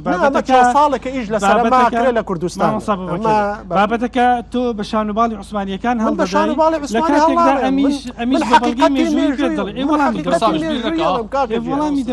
برا جوانەکەم پێش ئیتیحاد و تەرەقی پێش جۆن تورکەکان عوسمانی باسی تورک نەبووە باسی عوسمانی بووە و باسی ئیسلامی بووە هەر کورە دوێنە مەریواوریەکانە لە کۆڕێکان لە سلێمانی بە درێژی باسیەوەی کرد کە منووسەرێکی ئەلمانیە هەر بڕای بە ئیسلامی هەر نییە یعنی ئێمە ئەمە ڕاستێکی مێژوویە نازان مناقەش هەڵەمەکە خۆشەویستە تۆڵی تخوا ئەمەویەکان و عەباسیەکان و تورکەکان چەند دژایەتی شوناسی کوردیان کردو برای خۆم ئەبێت دەوڵەتی ئەمەوی و عەباسی دەوڵەتی نەتەوەی بێ ئەنجا و پرسیارە ڕاست ئەبێت دەوڵەتی عوسمانی دەوڵەتی نەتەوەی بێ ئەو ئیمپراتۆریەت یعنی فرە نەتەوەی یعنی فرە ئاینی یعنی فرە مەزەبی یعنی ناقەومی یعنی هەتانانی ئیمپراتۆریەتی عوسمانی لە بەڵقانەوە لە نەمساوە گرتووە تێو هەتاکوین عەرەبی تیا بووە کوردی تیا بووە تورکی تیا بووە کورد هیچ ڕێگر نەبووە جگە لە سوڵتان کە ئەویش بۆ هەموو تورکێ نەبووە بۆ بنەماڵی عوسمانیەکان بووە بۆ بنەماڵی عوسمانیەکان جاری واشەیە سوڵتانی عوسمانی 13 برای خۆی کوشتووە جاری وایە کوڕی خۆی کوشتووە لەسەر دەسەڵات و بۆی دەسەڵات و هینەکەیت نم من باسیەوە ناکەم عوسمانی چاکی کرد یا خراپی کرد دادپەروەری کرد یاهینی کرد من ناڵێم هەتاڕاستنی ڕێزگرتنە لە نەتەوەکانی کە لەژێر سای یعنیمە لێک تێبگەین کاک دکتۆر ئادەم لێک تێبگەین یعنی لە پێش سەر هەڵدانی نەتەوەیە خەڵک لەسەر ئەساسی جیاوازی نەتەوەی نەچەوساوەتەوە لەسەر ئەساسی جیاوازی ئەو ئاغا بووە ئەو هین بووە ئەو دەسەڵاتی ویستوە ئەو تاڵانکە ئەو دنیا چەوسانەوە هەبوو دنیا بەس بە ناوی نەتەواتیەوە نەبوو دژی نەتەواتی نەبووە بەس چەوسانەوە هەبووە زوڵم هەبووە بەس بە ناوی نەتەواتی نەبووە ئەمە حەقیقەتێکە پەکەکای لە کاکە یعنی من ناڵم پەکەکە لە قەندی لەوایڵێ کاتێ لە چێوە دروستە بێ کاتی ئیتیحاد و تەرەقی باسی پان تورکی زمێن نەپێشەوە باسی تەتریکی دەوڵەتی تورکیان نەپێشەوە عەرەب لەوێ حتى بزاني حتى قمزاني حتى شر جيانية كان باسي شورشي قوري عرب ناكن من حسين دراسات زور بي هر زوري أفسري عرب هلا قال دولة عثمانية هر وفادار من بدولة عثماني دواي شر جيانية كم ورده ملفكان يقلابيته كرد غلطة قوري كي لو ياكل أشرا بالله كرد خلطة هندي سود ناس نامي هستي إسلامي شي ورجيرا كمالات ترك كمالات ترك جلي ملاتي كردبا من هەڵم هەندێک هەستی نەتەواتچکم هەر ئەو نەبوو یعنی بەداخەوە سەرکردە کوردەکان لە ئەستەمبول بووە بە جۆرێکی تر مامەڵیان کردایە ئەبیا بچن بۆ کوردستان شۆڕشێکی چەکداریانی کردایە ئەمری واقعێکیان پسەند نایە نەک لە ئەستەمبولەوە قسەیان کردای و ڕێبەراتی لە کوردستان زۆربەی لەسەر شانی کورد کەمە لە تاتورک دەوڵەتی نوێی تورکای دروست کرد یعنی ئەمە حقیقەتێکی مێژوویە تۆی لەسەردەمی ئەمەوەکانە چەوسانەوە هەبوو بەڵە چەوسانەوە هەبووە بەڵام وڵا لەسەر ئەساسی نەتەوەی لەسەر ئەساسی نەتەوەی نەبووە بۆ نمونە ئەوە خەڵک مسلمان بووە خەڵک مسلمان بێبێ جزەی لەسەر لابی بە زەوان پێچوانەی ئیسلام جزیان لەسەر لانە بردووە و هەر لێیان سانووە خۆی نامسلمانێک شخوا بەحسان وها بکن لە باکووری کوردستانی دەما شەڕی عەفرینێ دێ دەما شەڕی عەفرینێ دێ هەنێک ڤیدیۆ دەهاتن دەگو ئەم گۆراژ لەشگەرێ خوارد درونج لەشگەرێ تورکێک دەهاتن عەفرین داگرکردن یعنی هیناژی دەبێت حەسگ و ئەو تەفگەرێ کورد ئێگو نهاهن کوردی نهاهن چارچۆڤەیە ئۆلێدی یعنی ئەو تەفگەرین گۆهن و حرەکەتێ تدبێخەی مەلای زیری نەژوانێ ئەحمەدی خانێ نەژوانێ فەقی تەیران نەژوانێ ینی لەسەر تێبقی لەسەر تێ کارکردن گۆ کورداژ مێژوی ئەوان قوت بکن وان بەقوتینن چ ماوەسا تێ کارکردن بله كاكو مخابنيك ما كردانة يعني اف دناف ملاتي دي كده نينا مثلا دناف عربان ده دناف تركان ده دناف فارسان ده دناف بريطانيا المانيان ده كو ديروكي حمي بكاتيجوريك بيجن ديروكي ده نتوتنا بو قلتنا بو بفي رنجي بنرخينن وبيجن نتوايتي بيشتي فلان قناغي دركات هولي اف ديروكا تو ملاتان ده تونه اللي بالي مخابن ام بخو صاد فكرن از يك دو ميناك بدن بو ماموستا مثلا ابو مسلم خراساني وندزانن ايكو دولة عباسيان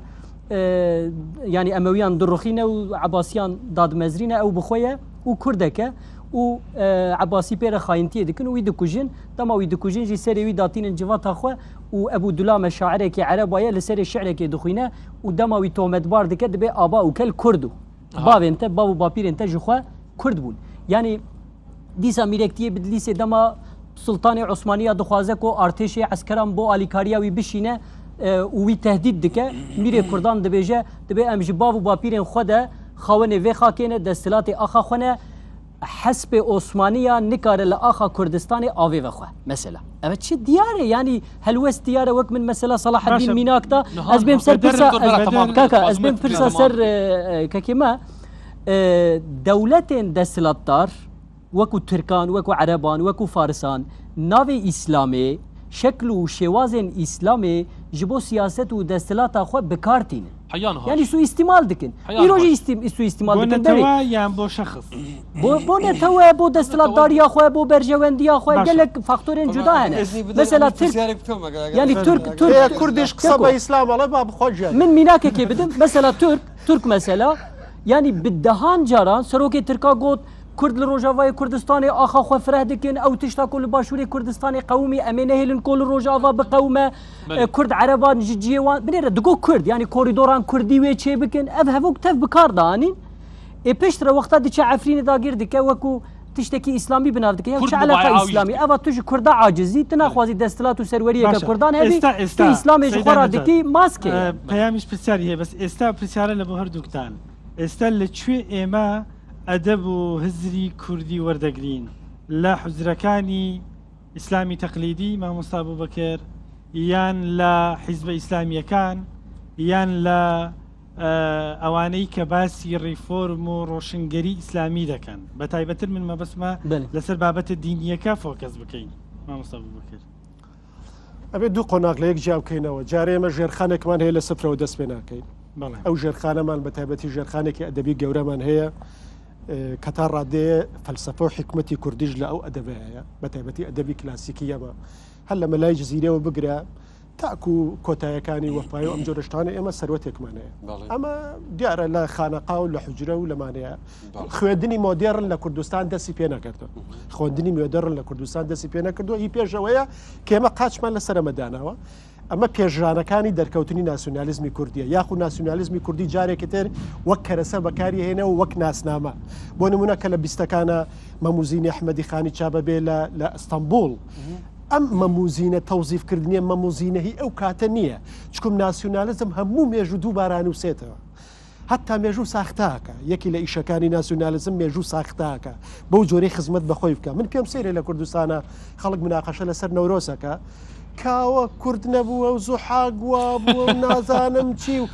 ناسیۆنالیزم ئیشی بە حەقیقەتی مێژووی نییە تازە ئەوە جێی گرتووە لە ناسیۆنالیزمی کوردیە یەکێکە لە ڕەمزەکانی ناسیۆنالیزمی کوردی ئەمە زیادە ناسیۆنالیزم بەشێکی زۆری لەسەر ئەفسانە ئەژی لەسەر ئەفسانە ئیشەکە ناڵێ ئەمە ڕاستیە و ڕاست نییە ئەم ئەفسانە لە ویژدانی کوردیا شوێنی گرتووە مانایەکی لە حیاتی ئێمە هەیە و لە ژیانی ئێمە هەیە و لە ناسنامی ئێمە هەیە نابێت تۆ دەستی لێ دەی ئەمە پاشخانەکە ئەی ئێستا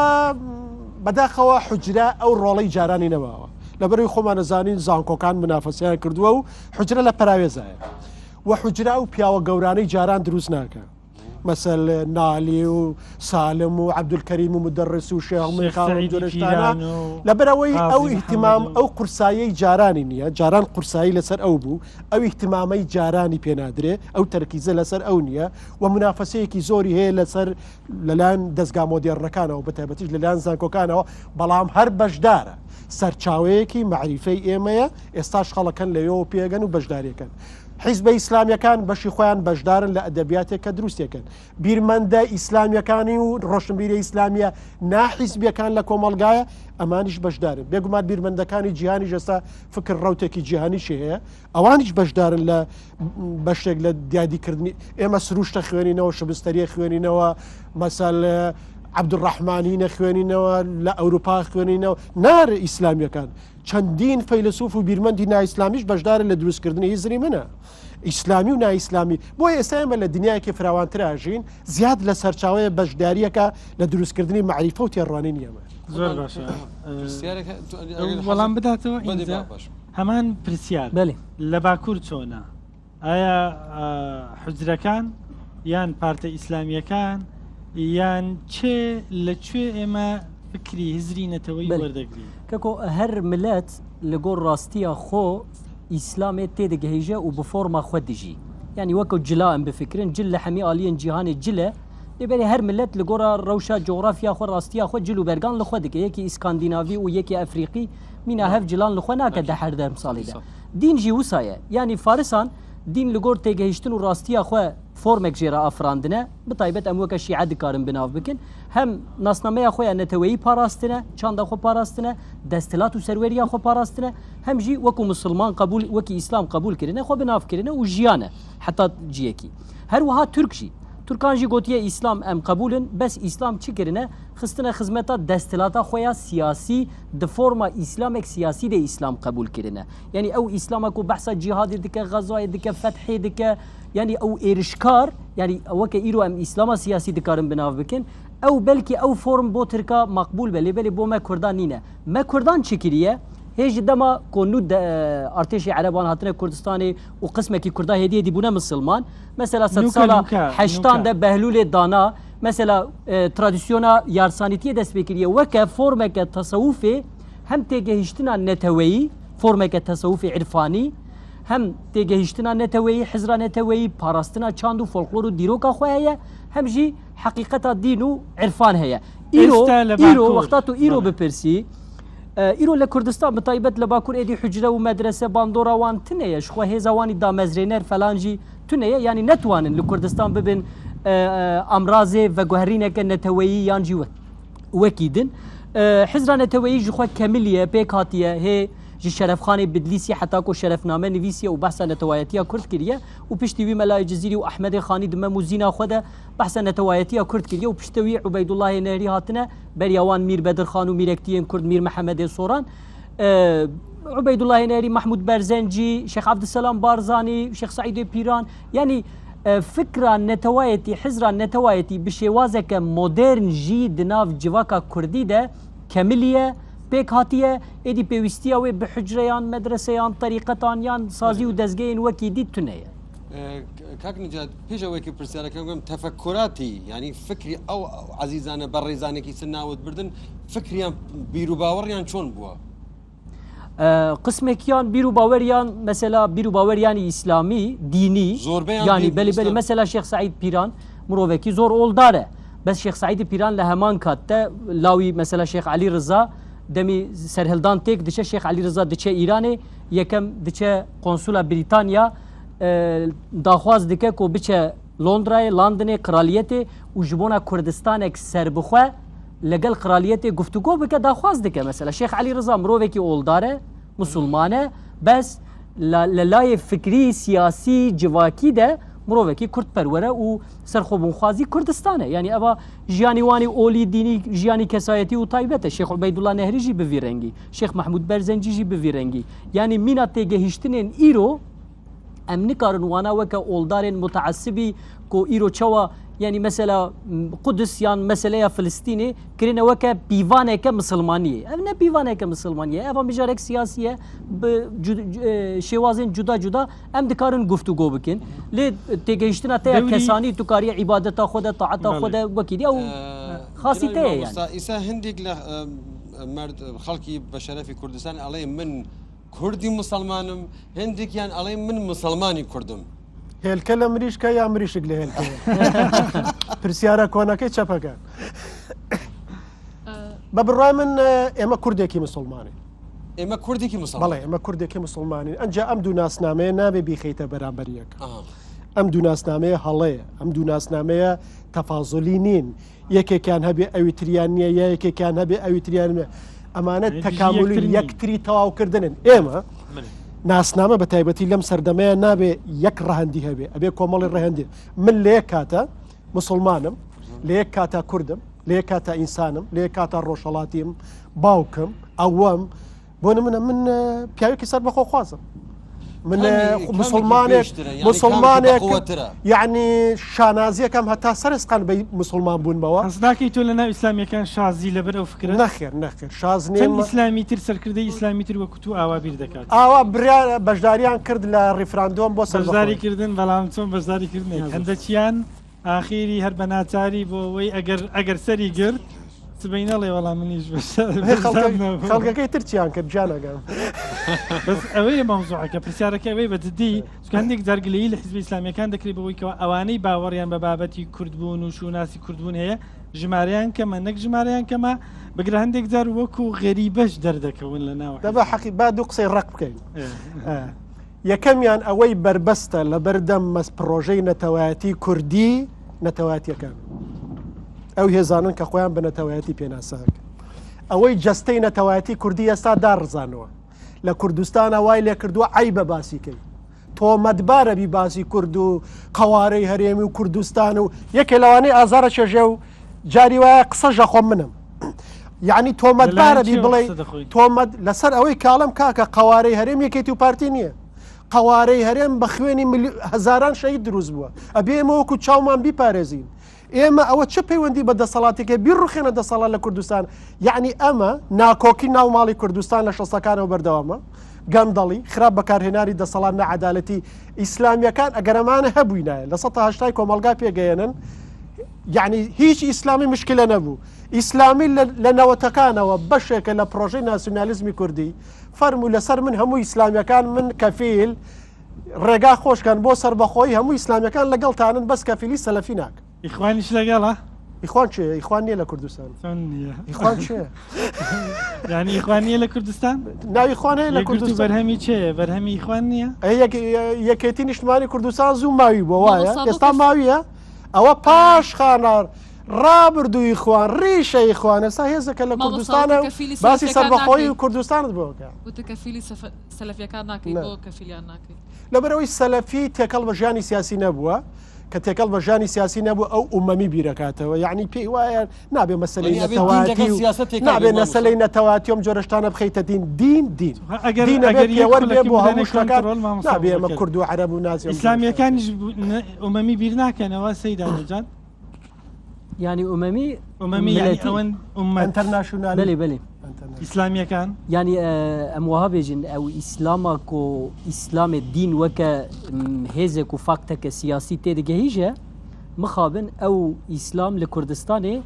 زێدەتر خۆنێزیکی دەستەڵەتداری کوردستانی دبینە خۆنێزیکی ئیرانی دبینە خۆنێزیکی ترکان دبینە خۆنێزیکی عەرەبستانی دبینە لەبەر کۆ تێگەیشتنە وانی دین تێگەیشتنە وانی ئۆلی نەخۆمالیە نەکوردیە لە باکوور لە باکوور لێرە من نەزانم بەس لە باکوور بەم شێوەیە لە باکوور ڕاستە لە باکوور بەم شێوەیە بەس مسلمانیەکانی عادەتی ئەوە پشتگیری دۆزا کوردستانن ینی کێشە نییە لەم بابەت زۆر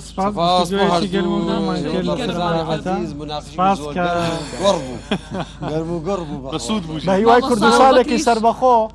تۆ بەکردنی نەتەوایەتە کوردیان نەتەوەپەرستە کوردەکان لەسەر ئەو هەموو ناکۆکی یەکتر قبول نەکردن کاک پێم ئیسلامیەکانیش لەوەندەی خەمی ئومەی ئیسلامیانەکە نییە خەمی ئومەی کوردیان هەبی باش ئەوە قسەی تۆیە قسەیەمە نییە ئیسلامەکان لە پرۆژەی ناسیۆنالیزمی کوردی بڵێ بۆ ناتەوێت بڵێ خەڵکەیە لە کوردستانەوە بیرەکاتەوە بەڵام بەشێکن لە پرۆژەی ناسیۆنالیزمی کوردی. زۆر سپاس مامۆستا بەکیر کاروانی سەیدانەجات کە ئەم شەو میوانی ئێمە چیمان پێشکەشەکە بێ وڵە زێسترانەکە سەر گەیلانی بێژم حجاز بێژن حەزەتی شێخ عەبدولقادری گەیلانی نابێ کوردستانی دێدەی ئارێ یا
وزباندكيم شيخ عبد القادر يا رباز وباياز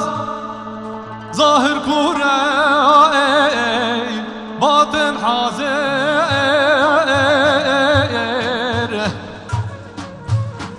تاريخ لبعد دماء راقي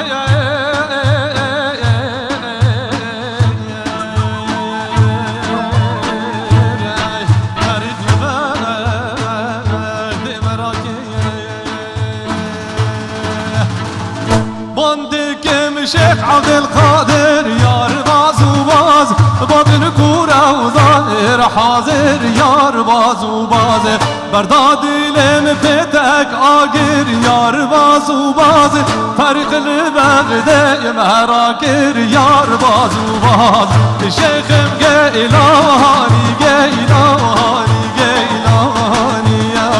بغوث مقيلاني قيلاني قيلاني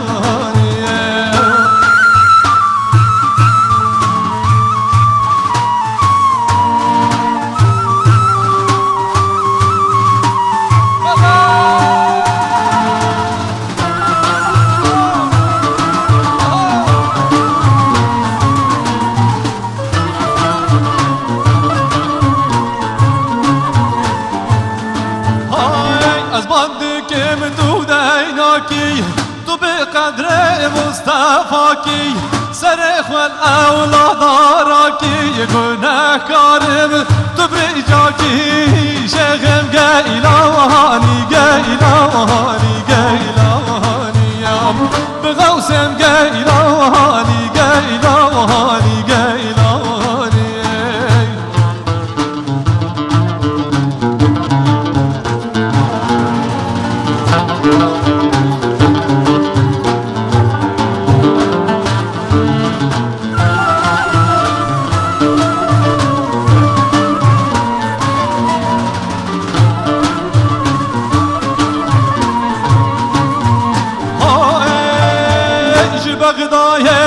حتى شامي يار باز وباز جاباي وحتى شامي يار باز وباز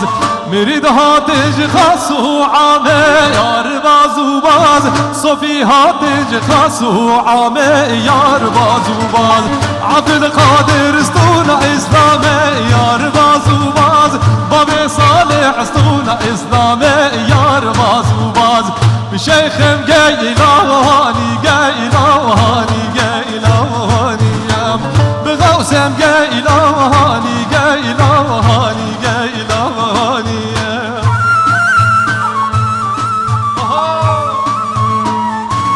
الله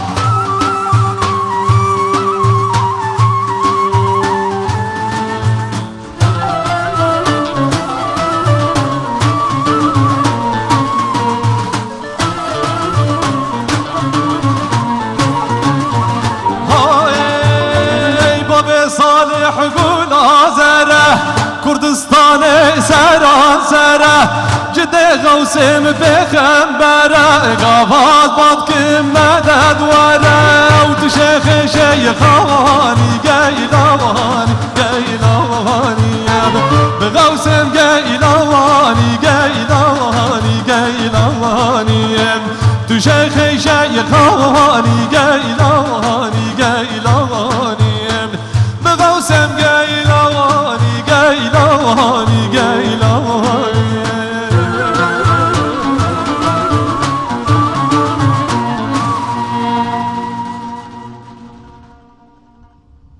ساعت خوش ساعت خوش زۆر باش بوو قفل زۆر نكره باش دەم خۆش زۆر سپاس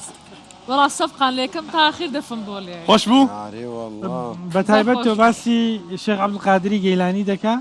شێخ عەبدولقادری گەیلانی یەکێکە لە قوتبە گەورەکانی سۆفیگەری ئیسلامی و لە کوردستانیشدا لە بەشەکانی کوردستان پەیڕەوکارێکی زۆری طریقەی قادری هەیە بله بله شيخ الجن والإنس با سيدنا وشيخنا شيخ عبد القادر الجيلاني شيخ الجن اما لا تشيكان دا قدرته بانو جا بڕگەی ژنانی سەرکەوتومان هەیە کە ئەمڕۆ خانمێکی زۆر سەرکەوتو میوان ئێمەی بە ناوی سارا دۆسکی لە دهۆکەوە هاتووە خانمێکی چالاکوان و خێرخوازە ڕێکخراوێکی هەیە هاوکاری کۆ دەکاتەوە بەسەر خەڵکی هەژاردا دابەشی دەکات والسلام ورحمة هەروەها الله وبركاته كرم تاکو ئێستا هاوکاری 75 خێزانی کردووە لە مانگی ڕەمەزاندا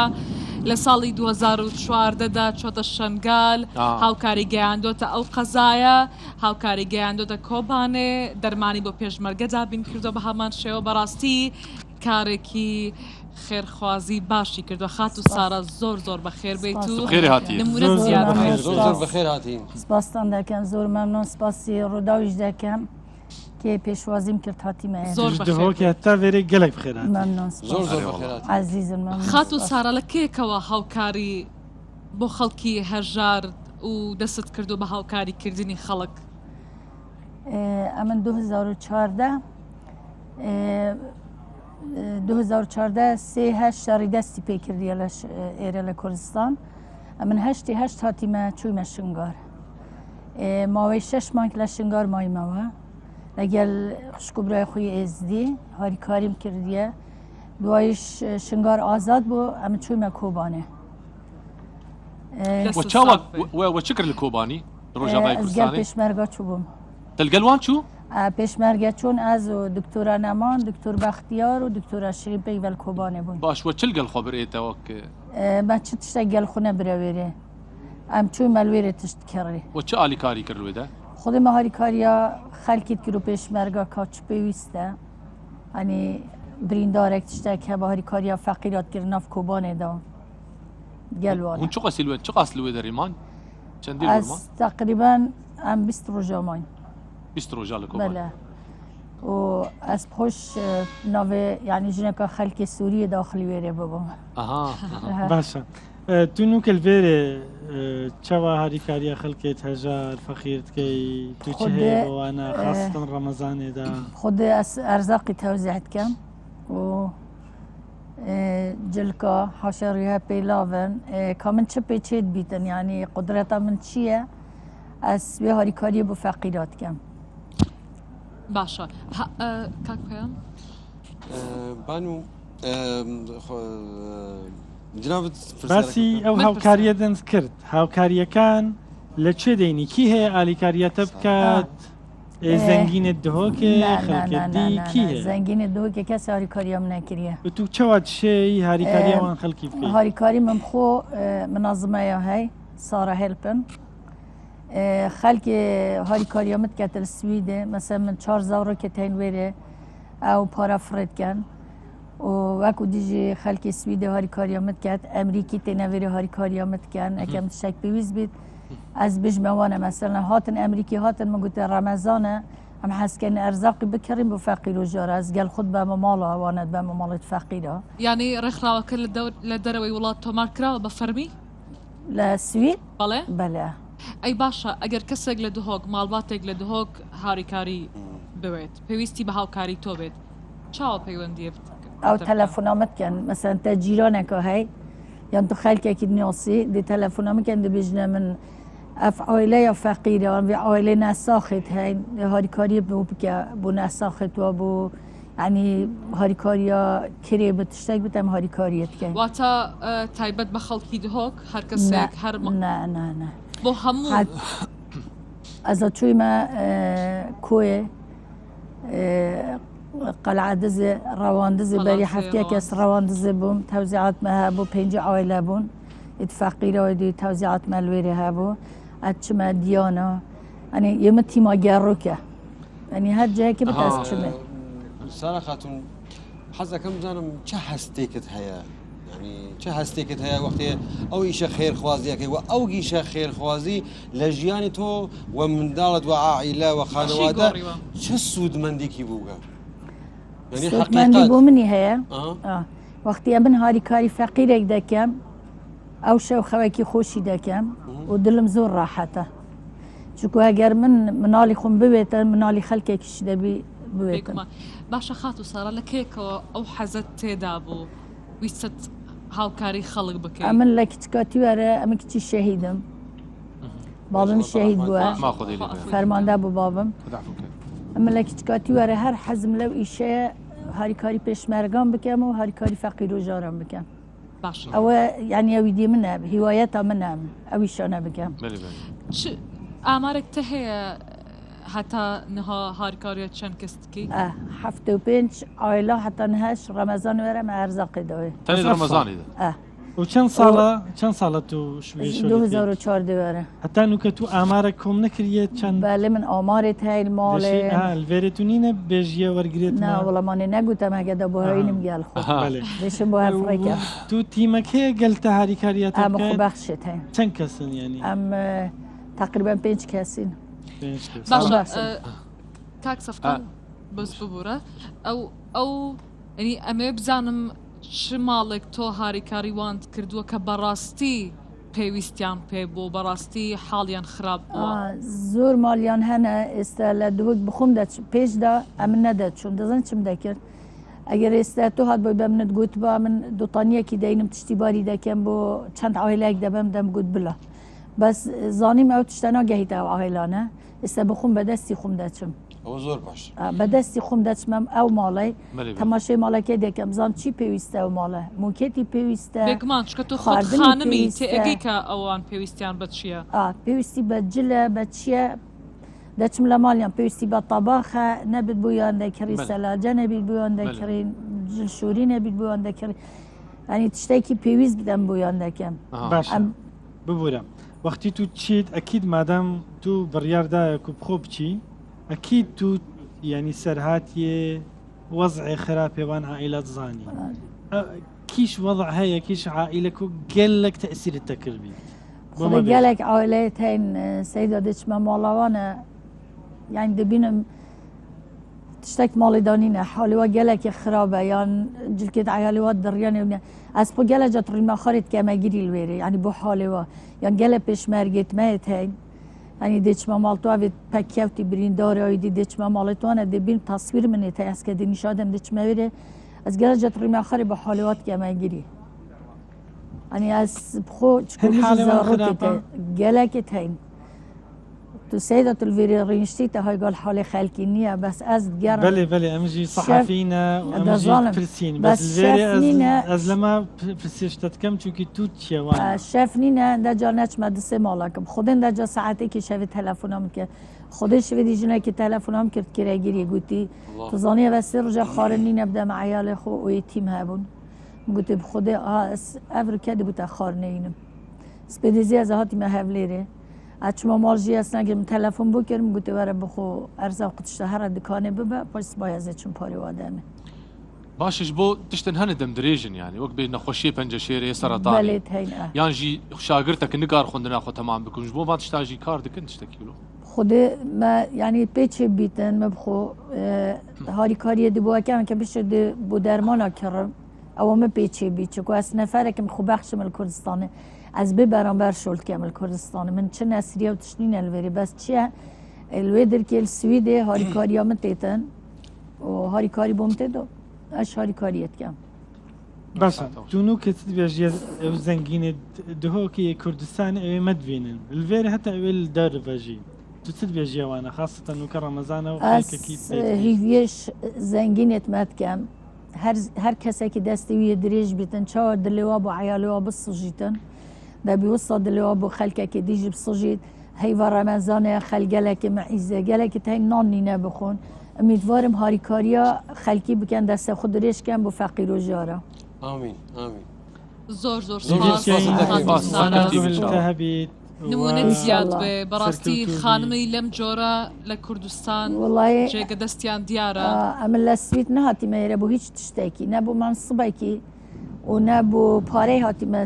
ئێرە حالم زۆر خۆشە لە سویت بەس ئەمن هاتیمە بۆ کاری ئینسانی و هاریکاری فەقیران بکەم و هاریکاری برای خۆی پێشمەرگە بکەم نمونەت زۆربی زۆر زۆر سپاس سپاس بۆ واژی و هێویدارم جارێکی دیکە زەنگینی مەدەستی خۆیان درێژی بکەن و ئومیدوارم پارتی و ئێکەتیژی ببنە یەک دەستی خو بدەنە ئێک و با کەس نەشە دەستی خو بدەتە ناو دەستیوانە زۆر زۆر سپاس بۆ جنابەت سپاستان دەکەم بۆ بە ڕێزان پرۆمۆیەکی دەڕۆین و دەیگەڕێن بۆ خزمەتیەوە عەزیزی زۆر مەمنون ئەگەر مناجات یان مەداخی دەڵێن قەسیدەین خۆی ئۆلی ڕووداوی ڕەبشین لە بەرنامەی پاشیوی ڕوودا و هەرشەو یەک کەس هەڵدەبژێرین لە داویا ڕەمەزانێژی یەک کەسی خەلات ویدۆکانی خۆتان بە ژمارە تەلیفۆنی 2964 750 530 307 یانژی بە ئیمێلا pashiv@rudaw.net ژمارەڕێ چاوەڕوانتانین لەهێویاوە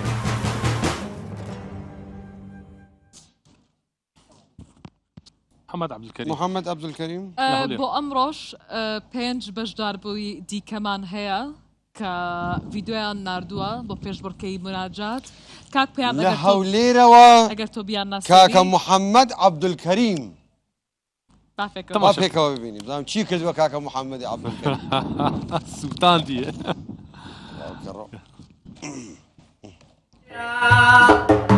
لە دەرگایانەی خوداکەی ناو کەڕەمیە یەکزاریە بۆی سپیقایە سێدی مەرگایە بۆ خەبەردایە ناتووە بۆی سپیقایە سێدی مەرگا بۆ خەبەردایە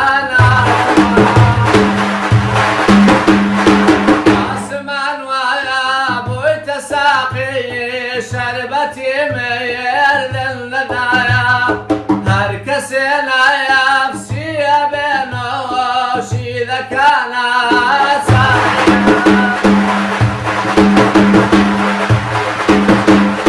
قولي دنيا يا زرنا لن دنيا وفاي بوكزنيا طالبي دنيا سقاوان لا شيء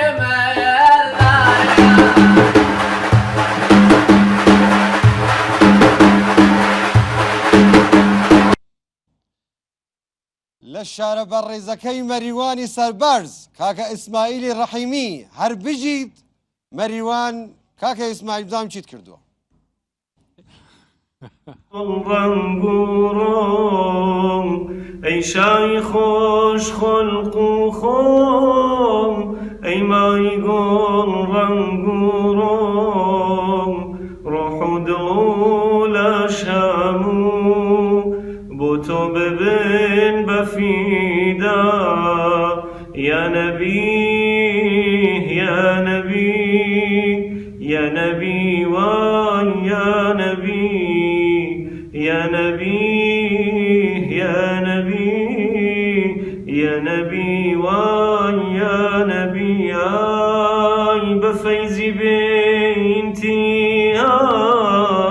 بنێرە ڕەحمەد خوام بە فەیزی بینتیها بنێرە ڕەحمەد خودام منیش بە ستایلەکەی کاک پەیام پێتانەڵێم زۆر زۆر جوان بوو ئیبراهیم مەجید لە سلێمانیەوە لە سلێمانیە سەربەرز سلێمانی سەربەرز وەڵڵا هەر بژی سلام لسائر ساي مدينة تنكر رحمة للعالمين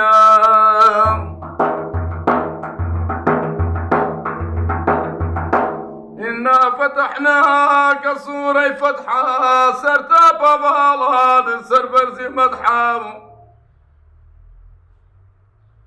إنا فتحنا فتحا مبينا يا أخوة بخير بكل يمينا العلمات عالمي لا كرامة كريمي العلمات عالمي لا كرامة كريمي خذ خاوني صراكي عصاي موساي كليمي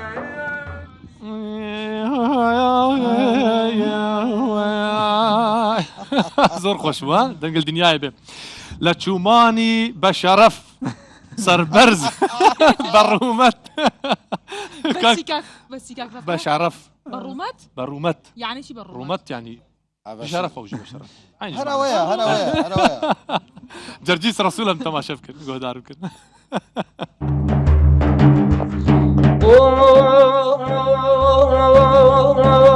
أبي أمرو بدوري تختي يا الهلي مخلوق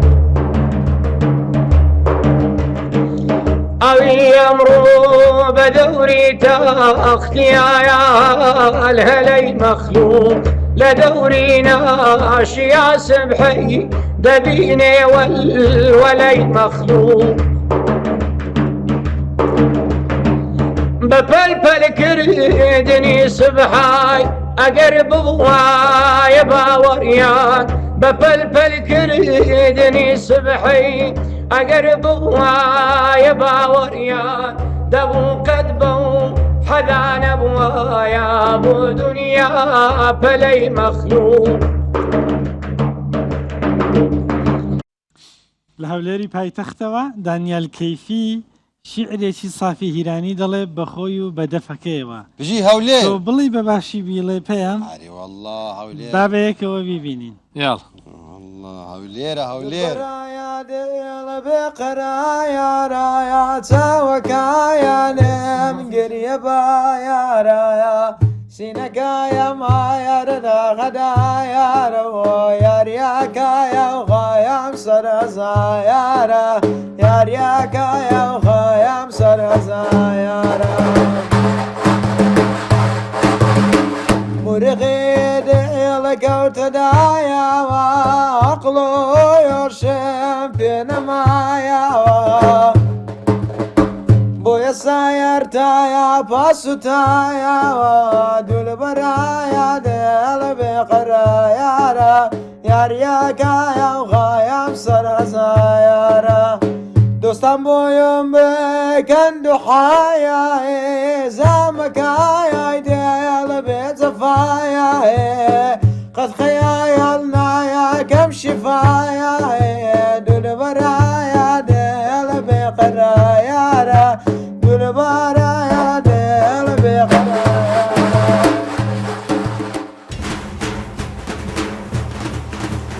ئەگەر مناجات دیان مەداخی دەڵێن قەسیدەین خۆی ئۆلی ڕووداوی ڕەبشین لە بەرنامەی پاشیوی ڕوودا و هەرشەو یەک کەس هەڵدەبژێرین لە داویا ڕەمەزانێژی یەک کەسی خەلات ویدۆکانی خۆتان بە ژمارە تەلیفۆنی 2964 750 530 307 یانجی بە ئیمێلا pashiv@rudaw.net را ژمارەڕێ چاوەڕوانتانین لێڤیاون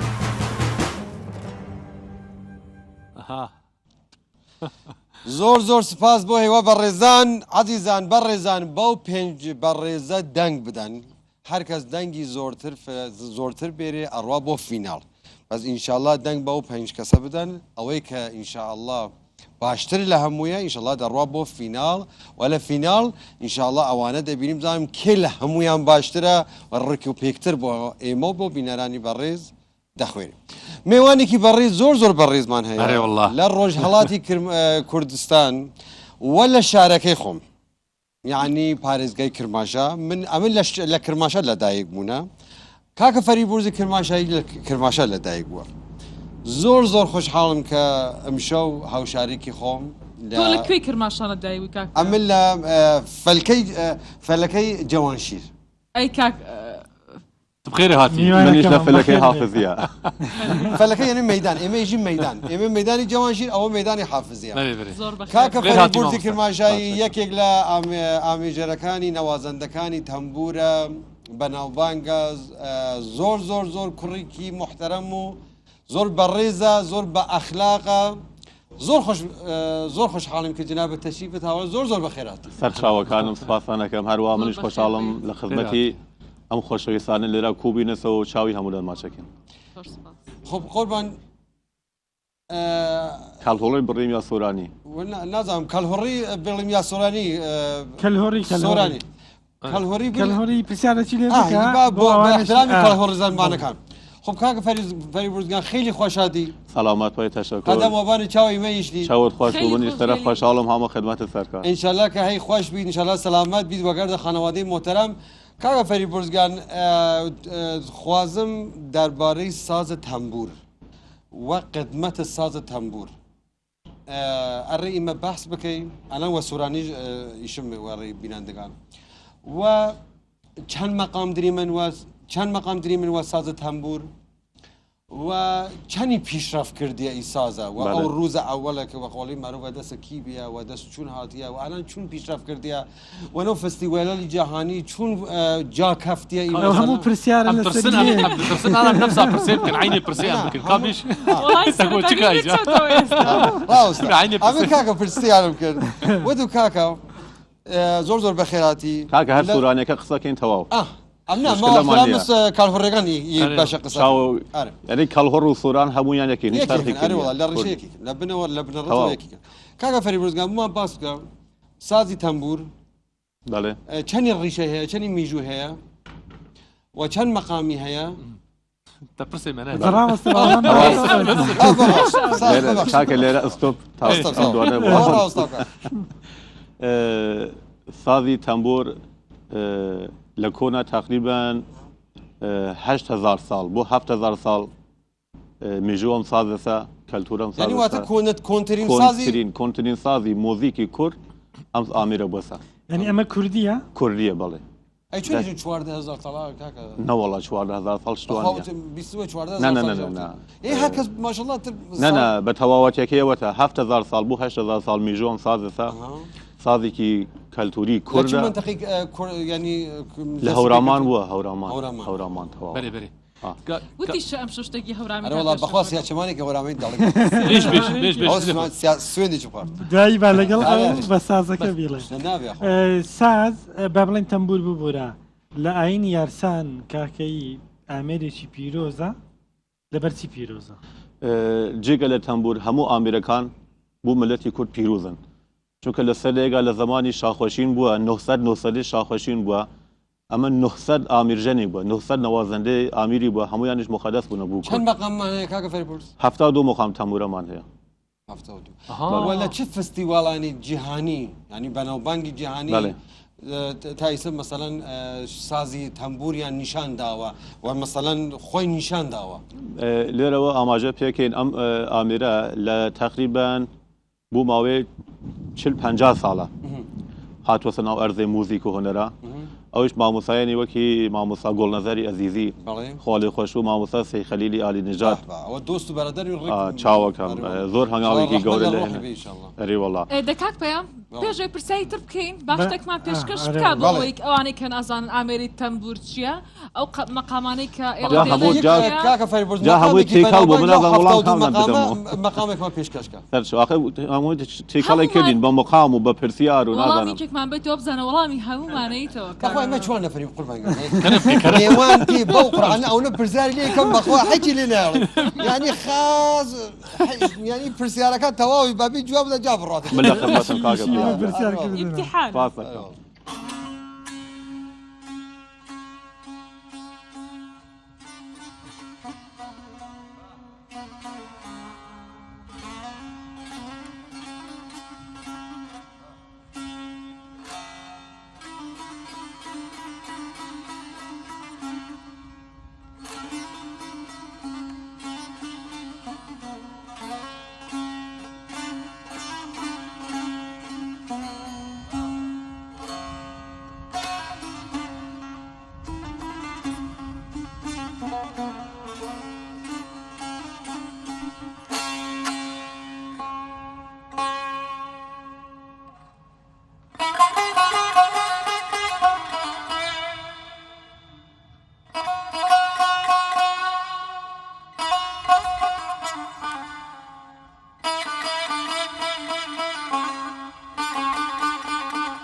دین را یاری نیان و میراث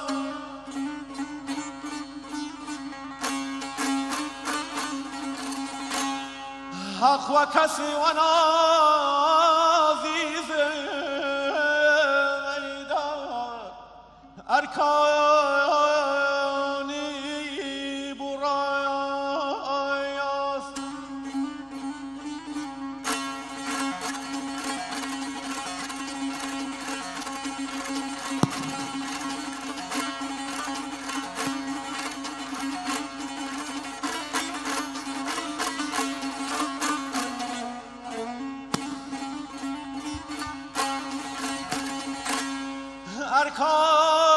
ارکان یاری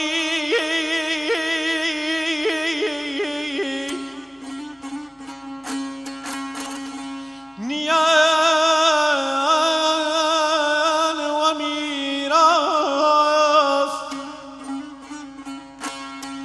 حق و کسی و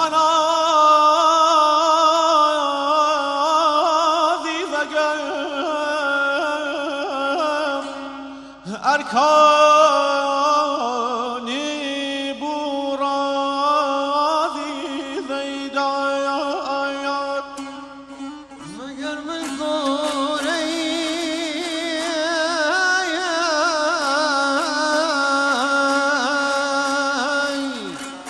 آزگرانم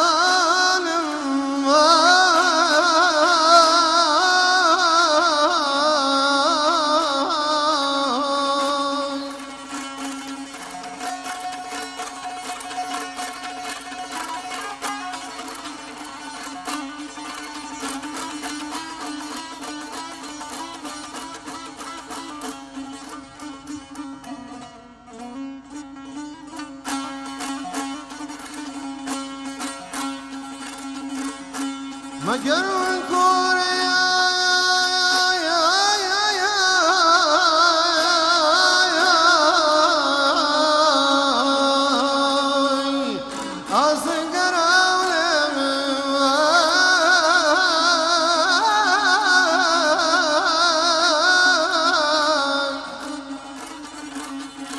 هر ساعت اگر بردهی لگیانم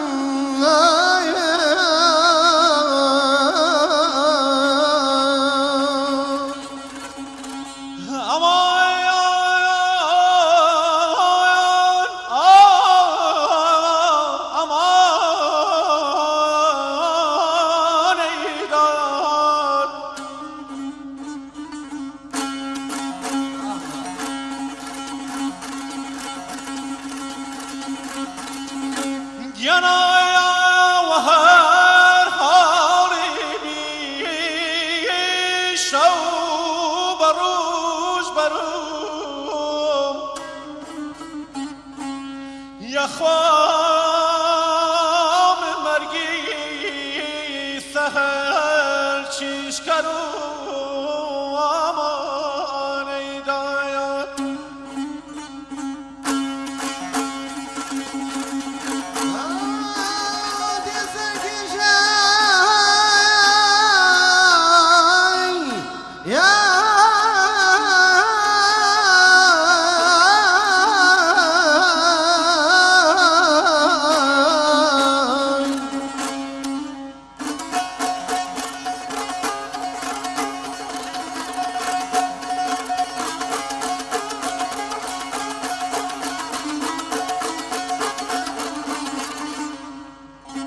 صوت زنکشای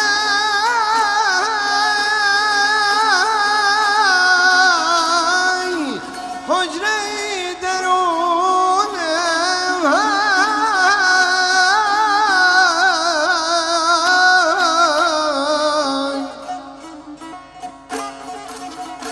جوال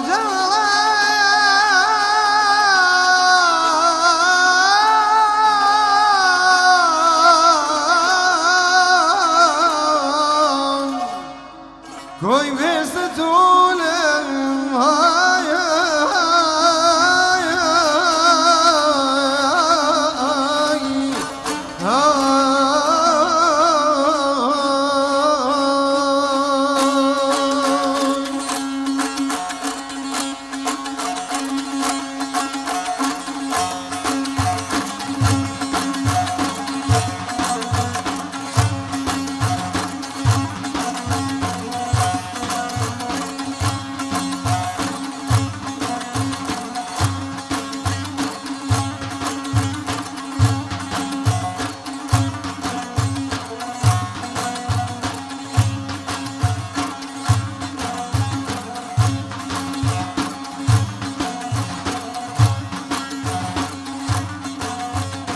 geçti şavre dillidem şahiten yatakim geçti şavre dillidem şahiten yatakim şirini şavketeli sultan sehakim dinim dina و شام خوشینه شادمای شادم کردنی و پایشم دروی دیدم فیضم دادنی و پایشم دروی علی فیضم دادنی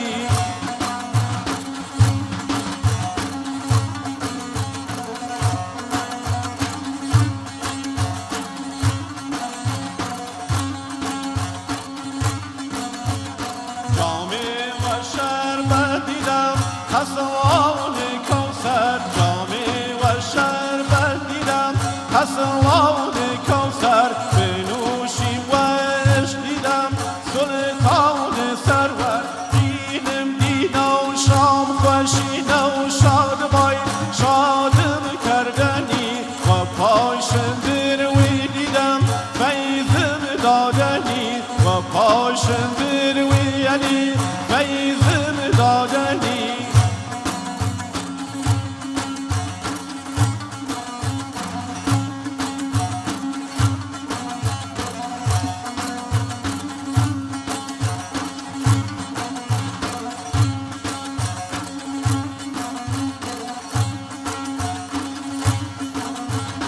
جامه و شربت دیدم حسوان تشار جامه و شربت دیدم حسوان تشار بنوشیم و عشق دیدم بابا و یادگار بنوشیم و عشق دیدم بابا و یادگار دیدم دینا و شام خوشینه شادمای شادم کردنی و پایشم دروی دیدم فیضم دادنی و پایشم دروی دیدم فیضم دادنی دم خوش دم خوش پێشکەش تام بێ هێوادارم بەدڵدان بێ کاکە فەریبرزبووان باسکە چ مەقامێک بوو ئەم مقامە مقامێکی عارفانەیە حەقیقی نییە حەقیقی نیە ئێمە کەڵام تەمیرەمان 72 مقامەیە حەقیقیە دوایەوە هەمویان عارفانە و مەجازین ئەمە مقامێکی عارفانە بوو لە بینی شاخۆشینە هەزەتی شاخۆشین یەکی لە گەورە و دیدەدارەکانی کاکەی و یارسانی بووە ئاهنگ ئەم ئاهنگەنی کی بوو ینی ئەم ئاهەنگە داینەری خۆم بوو لەناو ئەم تەمبورە کاکە فەریبورز کوڕنت بۆ داوە ڕووپەردە چون تەمبورەکانی وانین بە دەستکاریت کردووە بەڵێ تەمبور من کاکەیم بینیوە ماچی دەکە ئەمە چییە؟ بەڵێ ئیمە ئەلان لە هەر ناو تەواوی کاکیەکان ئەکسەر زۆربەی ماڵەکەیان ئامیری تەمبوریان هەیە و لە شوێنێکی بەرزیشدا لە شوێنێکی بەردانن لەناو پارچەیەک و پەرقماشێکی سەوزانن و ماچێکن هەر کاتێترن ئەمە میژوویەک زۆر ئەگەڕێت بوو تقریبان سەردەم 6-7 ساڵ بە لەلان ئاماژێ پێکردین لەبەرەوە لەناو شەڕەکانی کوردەواری کۆن خۆمانە لە زمانی مادەکانە بێژید ئاریایەکان بێژید ئەوانە ئەو سەردەما شەڕانکردەلان شەڕ و عینەکردنا ئەلان خەڵپەرکەی کوردەواری خۆمانە بەڵام ئەو کاتە لەگەڵ تەمبورە لە پیشی شەڕەکە بوونە شوورخاسێکی هەماسیدا لەشکەر و جەنگاوەرەکانی کورد پیرۆزیان بەدەستێناوە هەر لەو کاتەوە مقەدەس بوو ڕۆینان کردە دەست خۆش چاوەکەم کاکپەیان پێیوتین کە سیاچەمانەیەکمان پێشکەشەکە کاتمان زۆر کەمە بەبێ مۆسیقا کۆپلێکمان پێشکەشەکە یا بە مۆسیقاوە کامیان نابێ خۆ سیاچەمان فەرمۆ برام بەبێ مۆسیقا تخوا منە ڕۆڕەم کەوتەوەن ئەی تخوا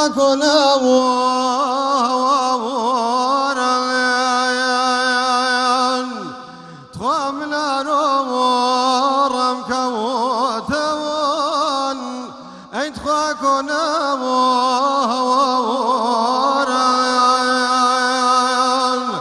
تخوا جەدوایە بەڵەوەکەوەن ئەی تخوا وەشیم نەویاوەڕەن تخوا جەدوایی بەڵەوەکەوەن ئەی تخوا وەشیم نەویاوەڕەن تخوا خواوە بۆ حەوافیز ئەی تخوا بەرحاوە مەڵزیە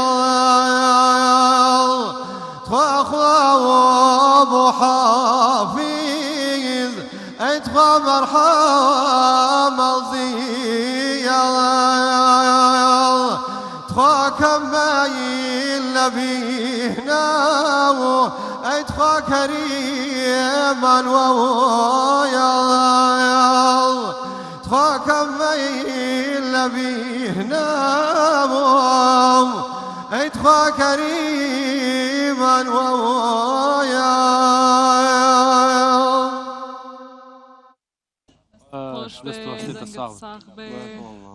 گەشتینە کۆتایی پارشیڤ زۆر سوپاس کە تا ئێستا ئێوەش لەگەڵ ئێمە بوو.